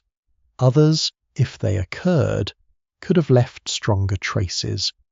The distinction matters because a sharp transition can push the universe out of equilibrium, and out of equilibrium is exactly where lasting asymmetry becomes possible. Thermal equilibrium is a powerful eraser. When particles and antiparticles are produced and destroyed at matching rates in a hot bath, any temporary excess tends to be washed away. To preserve a difference, the cosmic system needs a departure from that balance. A phase transition can provide such a departure by changing available reactions faster than the contents of the universe can adjust. In that moment, the rules for what is easy, what is rare, and what is forbidden can shift. If the right symmetry violations are active at the same time, a tiny excess of matter can be created or protected before annihilation removes the matched pairs. This is why the cooling of the universe cannot be separated from the survival of matter. The small asymmetries seen in laboratory decays show that nature can lean, but the early cosmic environment would have had to preserve that lean against the enormous restoring tendency of equilibrium, the freezing of fields, the breaking of symmetries, and the changing availability of reactions all become part of the same problem. The universe needed not only a bias, but a moment when the bias could matter. The separation of forces may have provided several such moments.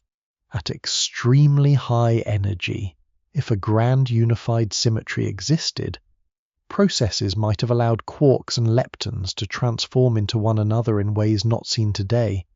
Such reactions could violate baryon number, the bookkeeping associated with matter made from quarks. As the universe cooled below the grand unified scale, those reactions would become inaccessible, perhaps leaving behind an imbalance created while they were active. This possibility is elegant, but it also carries unresolved difficulties. Simple grand unified models often predict relics or particle decays that experiments have not found, such as proton decay at rates already excluded by observation.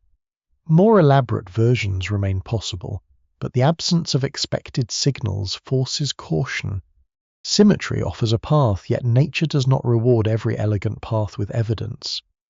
The electroweak transition gives another possible threshold. The standard model contains baryon number violating processes tied to the structure of the electroweak fields, and it contains charge parity violation. But in the known form of the theory, the transition appears too smooth and the charge parity violation too weak to generate the full matter excess. This pushes the search beyond the established model toward additional fields or new sources of asymmetry. Its role in shaping the forces is secure. Its ability to explain the survival of matter is not enough. The broken symmetry gives structure, but the missing excess points towards something still incomplete. Phase transitions may also leave relics.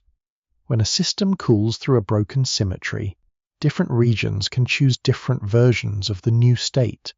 Where those choices meet, defects can form.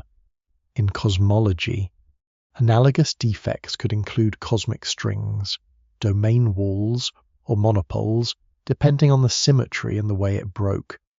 Such objects would be fossils of early order, not made from ordinary rock or ice, but from the topology of fields. Their absence is informative. If certain grand unified transitions happened in the simplest ways, magnetic monopoles might have been produced in abundance, yet none have been observed. That absence helped motivate inflation, a rapid expansion that could dilute unwanted relics until they became effectively unreachable. It also illustrates how broken symmetry can be studied through what is missing. Sometimes the absence of a predicted remnant is the clue that another event, transition, or expansion history must be added to the story. Cooling also shapes the meaning of time in cosmology. The universe is not merely moving from hot to cold as a cup of tea does. It is expanding, changing the relationship between energy, horizon size, reaction rate, and causal contact. At very early times, Regions now far apart may have been close enough to share physical conditions. Later, expansion stretched those regions beyond easy communication. A phase transition during such an era could imprint patterns over enormous scales or leave fluctuations that gravity later amplified. The present cosmic web does not come directly from a single freezing event, but early field transitions show how microscopic symmetry can become macroscopic history.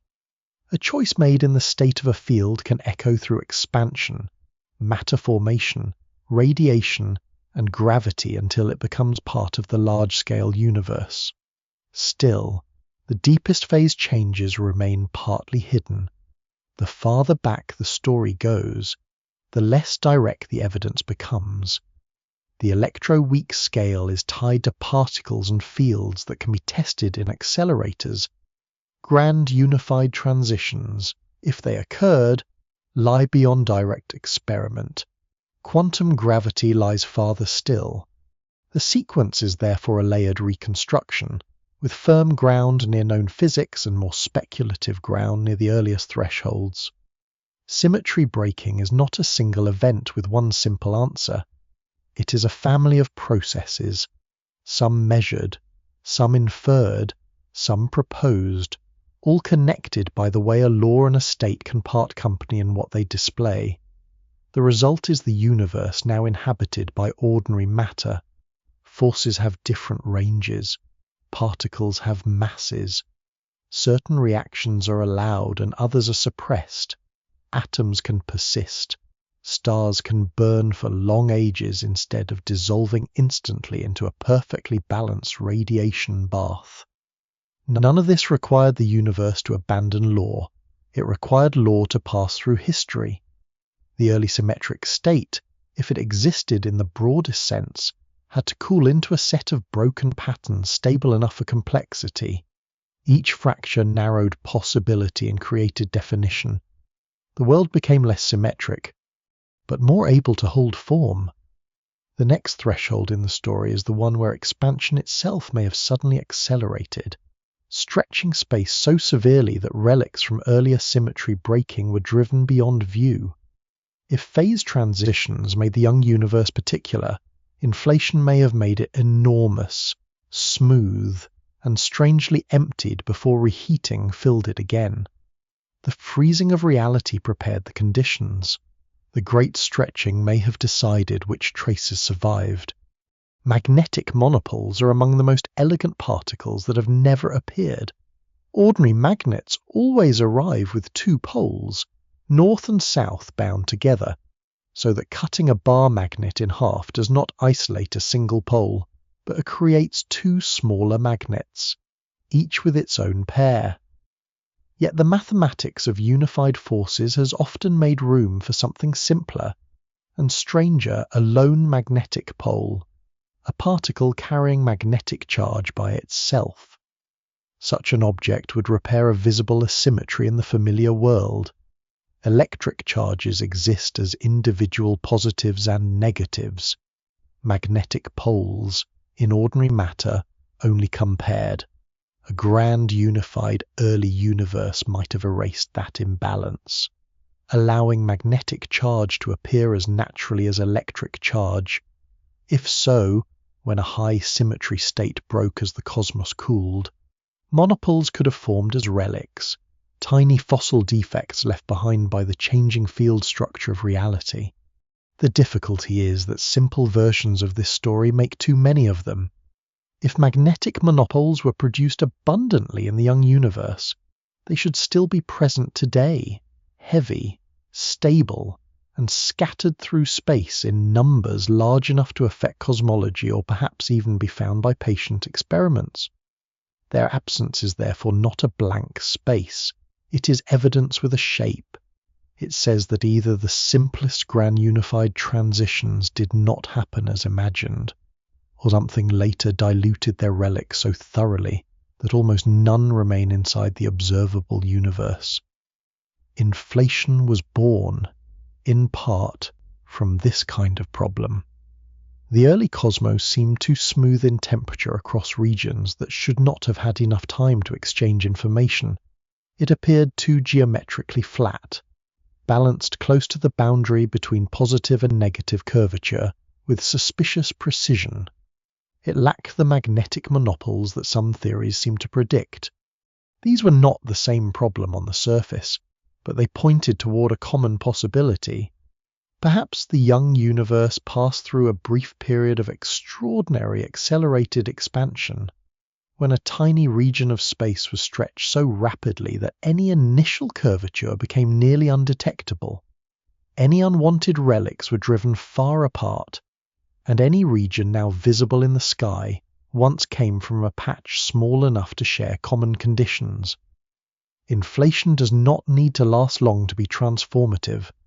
In a tiny fraction of the first second, space can double again and again, not as material flying through a pre-existing emptiness, but as the scale of space itself growing at an astonishing rate. In such a phase, distances increase faster than ordinary intuition can follow. Particles and defects that were once neighbors become separated beyond the horizon. A monopole abundance that would have filled the universe can be thinned until there may be only one, or less than one on average, inside the entire region now observable. The predicted relic has not been destroyed in the local sense. It has been made cosmologically unreachable. Inflation therefore changes the meaning of absence.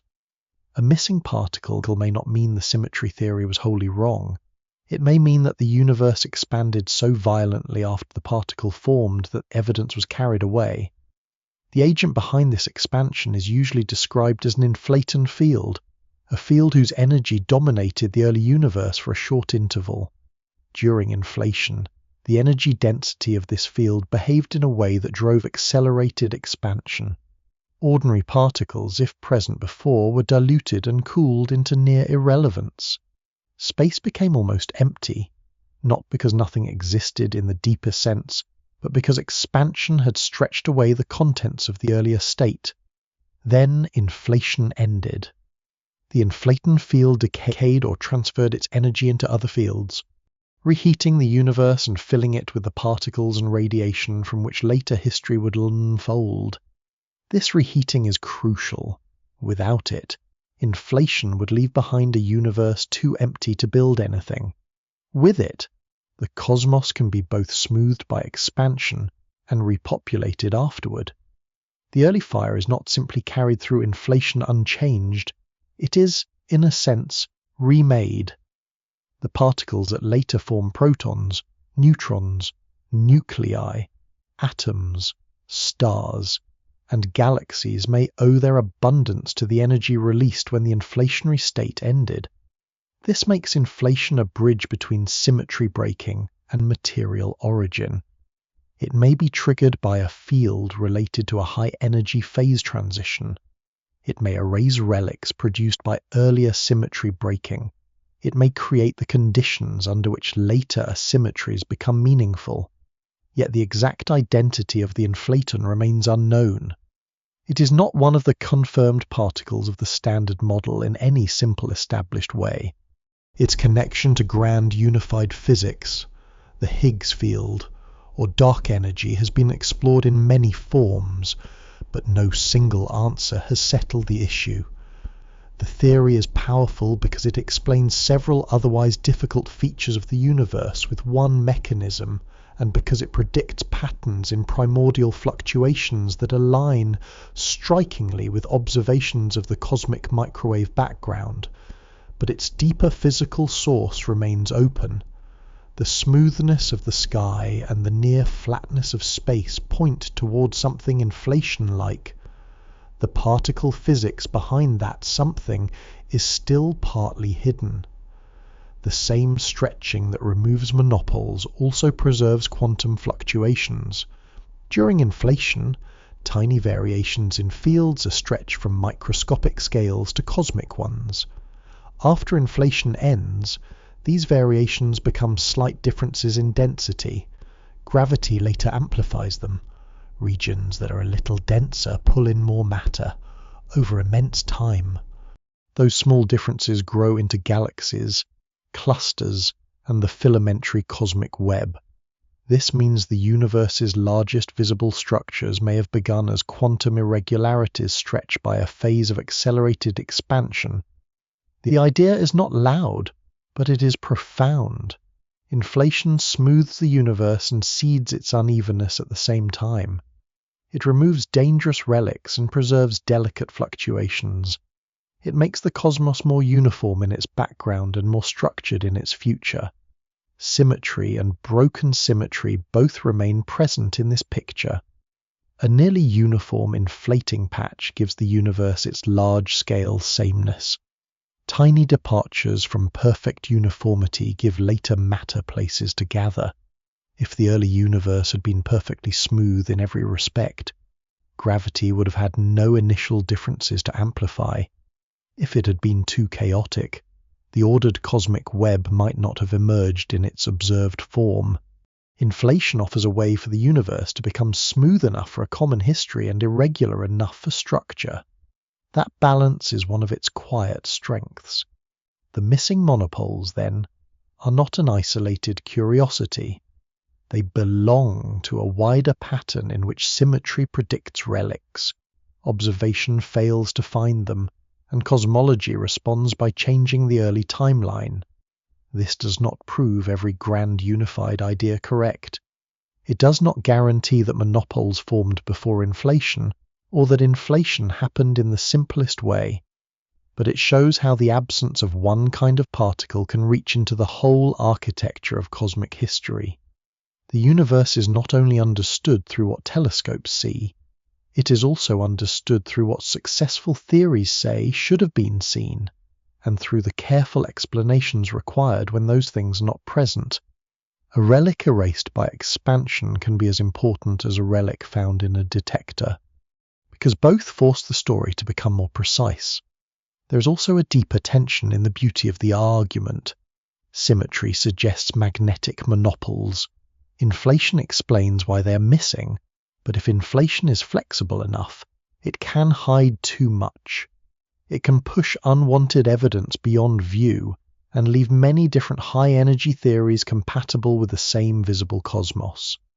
This is why physicists seek additional traces specific patterns in the cosmic microwave background, gravitational waves from the early universe, signs of phase transitions, rare particle decays, or any direct hint of physics beyond the standard model. A good explanation should not merely rescue a theory from absence. It should expose new ways for nature to answer. Inflation remains compelling because it connects to measured features of the sky, yet its full test is unfinished. The monopoles it may have removed still linger as a kind of negative image, a predicted population stretched into silence. In the calm after reheating, the universe continues to cool. The strong force confines quarks. Protons and neutrons begin to become meaningful objects. Matter and antimatter, produced in nearly equal numbers, race toward annihilation unless some slight excess protects one side. Inflation may explain why the universe is broad, smooth, and almost flat, and why certain relics are not here to trouble it. It does not by itself explain why matter remains. That question waits in the particle soup after reheating, where symmetry has already fractured, where the weak force carries its delicate bias, and where the balance between matter and antimatter must tilt by the smallest enduring amount. The missing monopoles show that expansion can decide which traces of early symmetry survive. The next mystery is why, after almost everything that could cancel, did cancel. One kind of substance remained to build the visible universe. After reheating, the universe is filled again, but not with the calm matter of later ages. It is a searing particle sea, crowded with quarks, antiquarks, gluons, leptons, antileptons, photons, and fields still settling into the forms that will govern the colder cosmos. There are no atoms here, no nuclei in the familiar sense, no stars waiting in darkness. There is only interaction, creation, destruction, scattering, and decay, all happening so rapidly that identity itself is temporary. Matter and antimatter are produced together from energy, and when they meet, they return energy to the surrounding bath. In a perfectly balanced universe, this exchange would leave almost nothing material behind. Every quark would find an antiquark, every lepton would meet its partner, the cosmos would cool into radiation with only the faintest residue of structure. Yet that is not the universe that exists. The galaxies are made of matter. The gas between galaxies is matter, the planets, meteorites. Dust grains, oceans, and bodies that later appear are matter. Antimatter exists, but only as rare particles created in energetic processes or confined in laboratories for brief intervals. The visible cosmos has chosen a side, and the scale of the choice is astonishing because the required beginning may have been almost perfectly even. The imbalance needed to explain the present universe is often described as one extra matter particle for roughly every billion matter-antimatter pairs in the early fire. That small excess, almost negligible in the heat, becomes everything after annihilation removes the matched pairs. The surviving matter is not the bulk of the original crowd, it is the remainder, the tiny excess that could not find an opposite partner. This makes ordinary substance feel less like the default condition of reality and more like the residue of a broken balance. Baryogenesis is the name given to the process that produced this excess of baryons, the family of particles that includes protons and neutrons. The word points to a beginning, but it does not name a settled mechanism. It names a missing chapter in which the young universe found a way to produce slightly more matter than antimatter before annihilation froze the result into history. For such a process to work, several kinds of permission are needed. Matter number must be able to change, because an exact conservation of baryon number would prevent any net excess from appearing from a symmetric state. Charge and charge parity symmetries must be violated, because otherwise matter and antimatter would follow matching paths through every relevant reaction. The universe must also depart from thermal equilibrium, because equilibrium is too good at undoing imbalance. These requirements show why the earlier story of broken symmetries matters so deeply. The weak force's refusal to preserve parity and the kaon's refusal to preserve charge parity exactly are not isolated curiosities. They are signs that nature contains at least some of the ingredients needed for a matter-dominated universe, but the known ingredients do not seem strong enough. The standard model, successful as it is, appears to produce too little charge parity violation and too gentle an electro-weak transition to create the observed excess on its own. The universe therefore presents a quiet contradiction. It contains matter in abundance, but the confirmed mechanisms for making that abundance are insufficient, somewhere beyond what has been measured, or in a subtle corner of what has been measured incompletely. An additional asymmetry may be hiding. One possible route lies in grand unified theories, where quarks and leptons can belong to larger families, and where processes forbidden today might have been active at extreme temperatures. In such a state, particles carrying baryon number could decay in ways that produce matter slightly more often than antimatter, provided charge parity violation is present and the universe is falling out of equilibrium. The elegance is clear, a higher symmetry breaks, heavy particles decay. The imbalance is seeded before those reactions vanish from reach. Yet the difficulty is equally clear. Many simple versions of this picture predict proton decay, because if baryon number can be violated at high energy, protons may not be eternally stable. Experiments have searched for that decay with vast detectors and patient observation, and no confirmed event has appeared. That absence does not eliminate every grand unified path, but it narrows them. Another route lies in leptogenesis, where an early imbalance appears first among leptons, perhaps through the decays of heavy neutrino-like particles, and later, electroweak processes convert part of that lepton imbalance into a baryon imbalance. This possibility is attractive because neutrinos already sit near several unsettled questions. They have tiny masses. They mix among types, and their relationship to antiparticles may hold information not yet fully revealed. If neutrinos violate charge parity strongly enough, or if heavy relatives existed in the early universe, they could help explain why matter survived. The connection is not proven, but it gives experiments on neutrino behavior a cosmic significance. A small asymmetry in a beam of elusive particles on Earth may be linked, indirectly and cautiously, to the reason galaxies are made from matter rather than equal mixtures of matter and antimatter. The challenge is that the early universe cannot be placed back on a table. Its conditions have to be reconstructed from remnants, from radiation backgrounds, from particle experiments, and from what is absent in the sky. If large regions of antimatter existed nearby, their boundaries with matter regions should produce powerful gamma rays from annihilation. Searches do not show the signatures expected from a cosmos divided into neighboring matter and antimatter domains on observable scales. The conclusion is that the observable universe is overwhelmingly matter, not merely a patchwork whose antimatter pieces happen to be hidden behind darkness. Farther beyond the observable horizon, speculation remains possible, but it cannot explain the uniform matter dominance seen within reach. The imbalance had to be established early enough and broadly enough to shape everything now visible.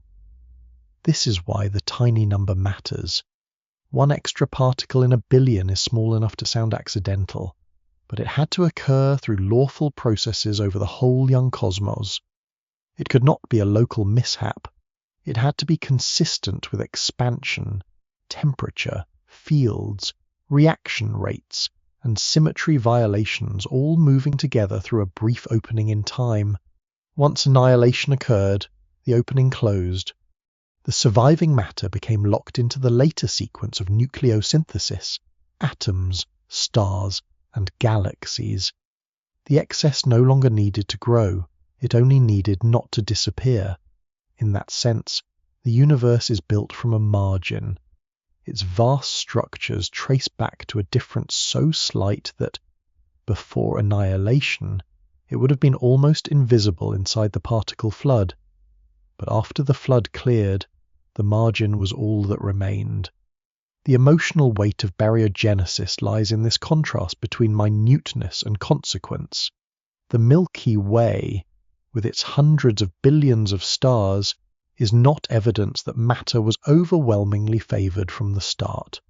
It may be evidence that matter was favoured only barely, at the right time, by the right rules, in a universe otherwise nearly prepared to erase it. Perfect symmetry would have been sterile in a very specific way. It would have left light, expansion, perhaps dark matter and other relics depending on deeper physics, but not the ordinary baryonic matter that makes luminous galaxies and rocky worlds. Broken symmetry, by contrast, is not merely a flaw in perfection. It is the permission for residue, and residue becomes history. The next mystery is sharpened by that realization. If a hidden asymmetry saved matter, then there may be other hidden symmetries and other broken patterns still waiting beyond present experiments. The standard model holds together with remarkable precision, but it does not explain why its parameters take their values, why neutrino masses are so small, why dark matter exists, or why the matter excess has the size it does. Each unanswered question is a place where a larger structure might be present but hidden, or where a beautiful expected structure might fail to appear. The survival of matter shows that the universe has already benefited from one small imperfection. The search now turns towards symmetries that would make the known particles part of a wider family, and toward the uneasy fact that some of the most elegant predicted partners have never shown themselves at all. Supersymmetry begins with an unusually quiet proposal. The particles already known may not be the full cast of the universe. Each may have a hidden partner, related by a symmetry that connects two great classes of quantum behavior. Ordinary matter particles, such as quarks and electrons, belong to a class called fermions, whose members resist being placed into exactly the same quantum state. Force carriers, such as photons and gluons, belong to another class called bosons, whose members can share a state more freely and build fields in collective ways. The distinction is deep. It shapes the structure of atoms, the pressure inside stars, the behavior of light, and the texture of the forces. Supersymmetry asks whether these two classes, so different in the cooled universe, are related by a still deeper transformation. If the symmetry were exact and visible, every fermion would have a bosonic partner, and every boson would have a fermionic partner. With matching masses and tightly linked properties, the electron would be accompanied by a selectron. Quarks would have squarks. Gluons would have gluinos. Photons would have photinos. The Higgs field would be joined by Higgsinos. The names can sound almost playful, but the idea beneath them is not playful. It is an attempt to extend the grammar of symmetry until matter and force no longer stand as separate kingdoms, but as paired expressions of one wider order. The appeal is not difficult to understand. The standard model is extraordinarily successful, yet it leaves behind an impression of unfinished architecture. It contains many particles arranged in families, several force carriers, a Higgs field, and a set of numerical values that are measured rather than explained. Supersymmetry offers a way to make some of that structure feel less arbitrary. It can soften certain mathematical instabilities associated with the Higgs mass, because the contributions of particles and their superpartners can cancel in a controlled way. It can improve the way the strengths of forces appear to converge at high energy, making grand unification look more natural. It can provide candidates for dark matter if the lightest supersymmetric particle is stable and weakly interacting. It also arises naturally in many attempts to connect quantum field theory with gravity, including string theory. None of these reasons is proof. Together, they made supersymmetry feel, for many physicists, like a symmetry too useful to ignore. It was beautiful not only because it was elegant, but because it seemed to solve several separate difficulties with one disciplined extension of the known laws. Yet beauty in physics is never allowed to remain only beauty. It has to become evidence. If superpartners exist at accessible masses, high-energy collisions should be able to produce them. This is why particle accelerators became central to the question. The Large Hadron Collider was built to explore the energy frontier, smashing protons together so violently that new particles could appear from concentrated energy for tiny fractions of time. It found the Higgs boson, confirming a crucial part of the standard model, but it did not find the squarks, gluinos, leptons, neutralinos, or charginos that many supersymmetric models had placed within reach. Search after search narrowed the possibilities. Some versions were ruled out, others were pushed toward higher masses, more compressed spectra, rarer decay patterns, or more elusive signatures. Supersymmetry did not disappear. It retreated.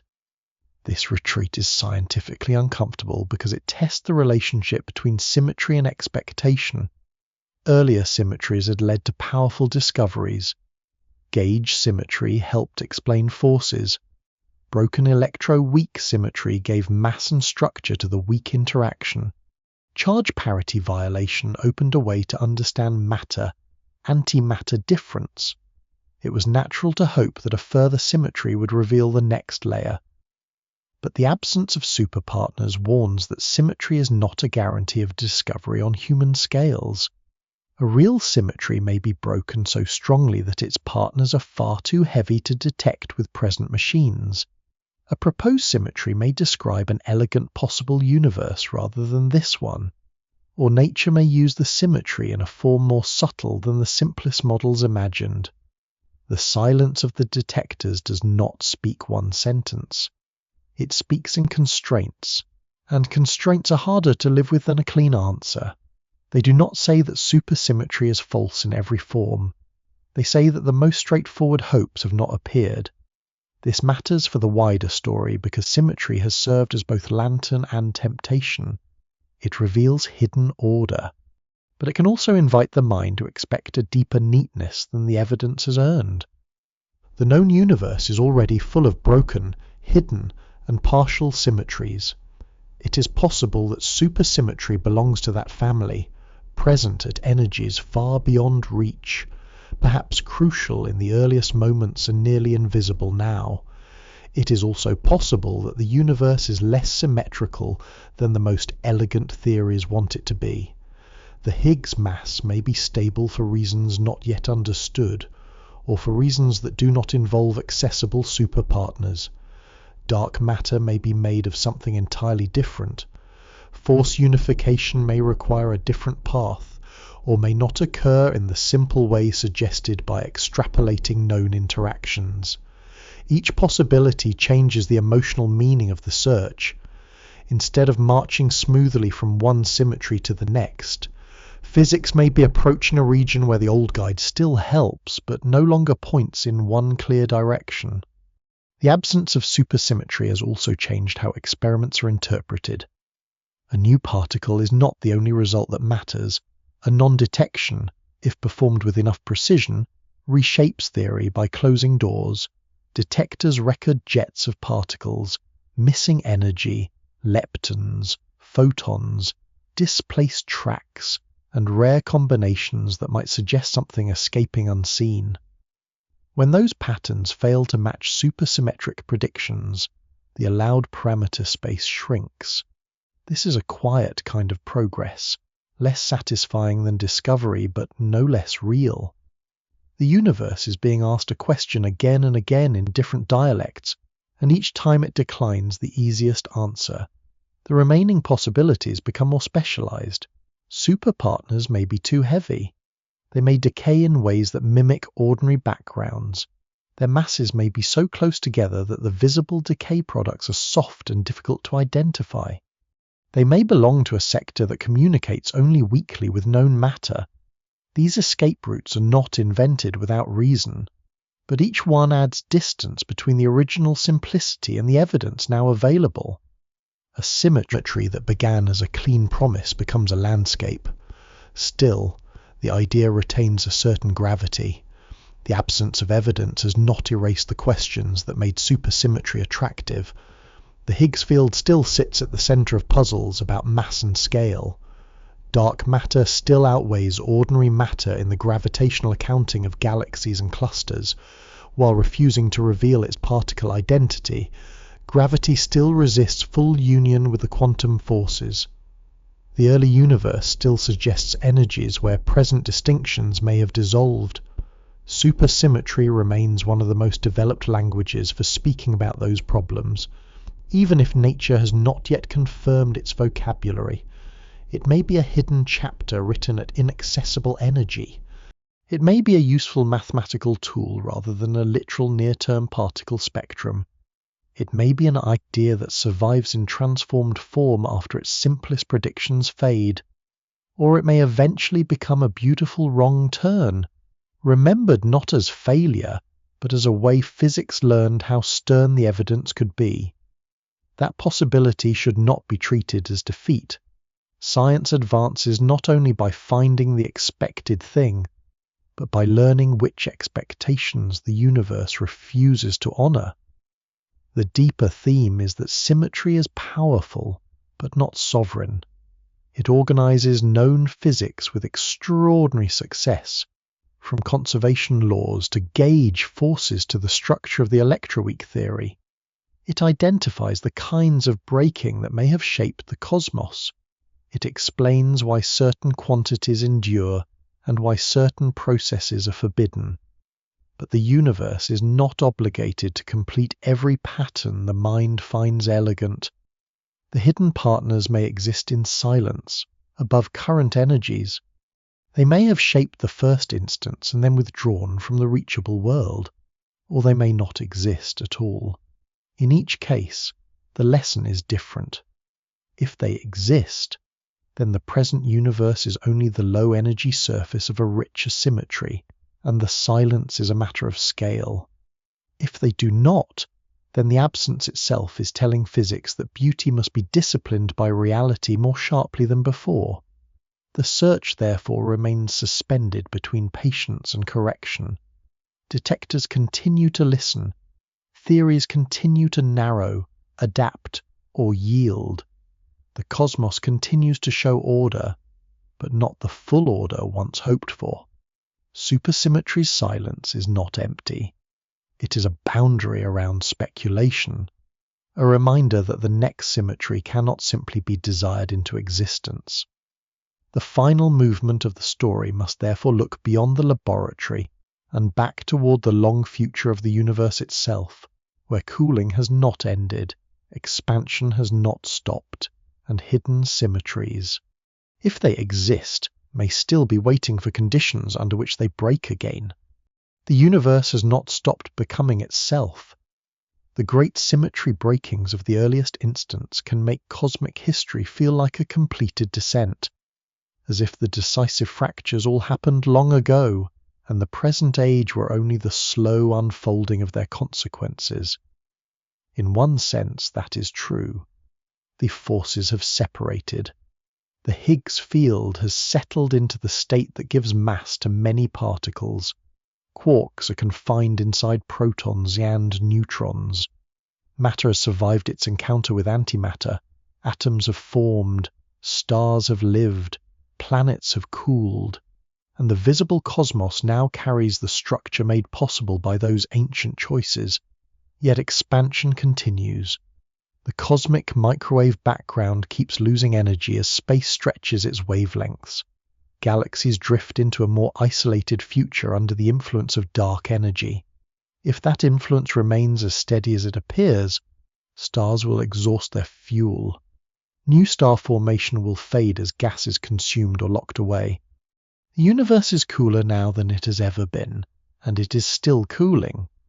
That simple fact leaves a careful question open. If temperature and field state shape the laws once displayed by the cosmos, then it is not impossible that other field states, other hidden sectors, or other vacuum changes may belong not only to the past, but to the future. Known physics does not require a dramatic new transition ahead. The present vacuum may remain stable for time so long that ordinary language loses its grip, but the history of symmetry teaches restraint. The state of the universe is not the same thing as the full set of possibilities written into its laws. A field can sit quietly for ages and still not reveal every state available to it. A symmetry can be exact in the equations but hidden by the chosen condition of the vacuum. A phase can look permanent from inside itself, because every measurement is made by instruments built out of that phase. This is one reason the future of symmetry breaking is not a fantasy of sudden change, but a disciplined uncertainty. The universe may contain fields not yet detected, especially in dark matter or dark energy, whose own symmetries and phase transitions are almost invisible to ordinary particles. If such dark sectors exist, they may have had histories of their own, with forces, masses, and transitions that barely touched familiar matter except through gravity. Some may have completed their changes early. Some may be inactive forever. Some, in principle, could still evolve as the universe thins and cools. The evidence for this is not direct, and caution is essential, but the possibility follows from a known lesson. The visible standard model may not be the entire inventory of fields. Dark matter is inferred from gravity, not yet identified as a particle. Dark energy is measured through cosmic expansion, not yet understood as a mechanism, where the substance of the unknown is large. The symmetry structure of the unknown may be large as well. Another future possibility lies in the vacuum itself. The Higgs field appears to occupy a stable state for all practical purposes, but measurements of the Higgs boson and the top quark allow a subtle theoretical question about whether the vacuum is absolutely stable or only metastable. A metastable vacuum is like a valley that is not the deepest possible valley. It can persist for immense stretches of time because the barrier to escape is enormous. Yet in quantum theory, a transition to a lower state is not strictly forbidden.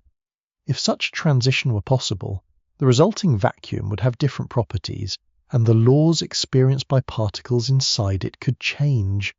This is often described in dramatic terms, but the calmer point is more useful. No evidence suggests that such an event is imminent, and the estimated timescales, if metastability is real, are vastly beyond any ordinary cosmic future. The idea matters because it reminds physics that the vacuum is a physical state, not a guarantee of finality. The deepest emptiness still has structure. Its structure may be stable, but stability is a question asked of fields, not a word placed above them forever. There are also symmetries connected to time that give the far future a strange character. As stars fade and black holes eventually dominate the energy accounting of many regions, the universe moves toward increasing dilution. The background radiation cools toward near-perfect darkness. Interactions become rare because particles are separated by immense distances. If protons are stable, matter may persist in cold forms for inconceivable durations. If protons decay, as some grand unified theories suggest but experiments have not confirmed, then even ordinary matter may slowly dissolve into lighter particles and radiation. Either future is quiet compared with the early fire, but each reflects different hidden rules. Proton stability would point toward one kind of exact or effectively exact protection. Proton decay would reveal that a conservation law long trusted was only approximate, protected at low energies but not absolute. The question is another form of symmetry asking for an answer. Does baryon number endure without exception? Or is it a low-energy habit waiting for a rare violation? The future becomes, in this sense, an experiment too slow for any civilization to witness directly. Expansion may also hide events rather than display them. If distant regions undergo some transition after they have moved beyond one another's horizons, their changes may never become visible elsewhere. The universe can contain histories that are physically real, but observationally sealed away by accelerated expansion. This makes the late cosmos different from the early one. In the beginning, small regions could influence what later became vast observable structure. In the far future, horizons isolate regions, and evidence may become less accessible rather than more. Symmetry breaking, if it happens somewhere beyond the horizon, would not necessarily announce itself across the sky. It could become part of a disconnected cosmic story. The observable universe may grow poorer in information even while the total reality remains active in ways beyond reach. This is a humbling reversal. Early symmetry breaking left traces because the universe was dense, hot, and causally connected enough for those traces to be stretched, amplified, and preserved. Future changes may leave traces only locally, or not at all to observers made from fading matter in one horizon volume. The possibility of future symmetry breaking also reframes the meaning of cosmic perfection. The earliest universe may have been more symmetric, but that does not mean the future must return to that condition. Cooling does not generally restore high-energy unity. It tends to reduce activity, suppress reactions, and frees available structures into lower energy forms. Any future transition would likely be a movement into another state, not a reversal toward the first fire. The cosmos does not circle neatly back to its origin. It moves through conditions. Some symmetries are restored by heat, some are broken by cooling, some may be hidden by fields whose values hardly change. Some may belong to sectors that never interact strongly enough for familiar matter to notice. The long future is therefore not a single prediction, but a landscape of allowed questions. Is dark energy truly constant? Is the vacuum absolutely stable? Is proton number exactly conserved? Are there dark forces with their own broken symmetries? Did inflation arise from a field that still has a remnant role? Are there deeper transformations, not yet discovered, whose consequences have been too faint for present instruments? The answer to each question would change the final shape of cosmic history. None can be filled in by elegance alone. The entire story of symmetry warns against both despair and overconfidence. Symmetry has guided physics toward conservation laws, gauge forces, unification, and the hidden bias between matter and antimatter. Broken symmetry has explained how a simpler early order could become the varied universe now observed. But symmetry has also offered beautiful predictions that remain unconfirmed, from magnetic monopoles to superpartners. Its power is not that it always gives the desired answer. Its power is that it frames the right questions with unusual sharpness. What transformation leaves the law unchanged? What state hides the transformation?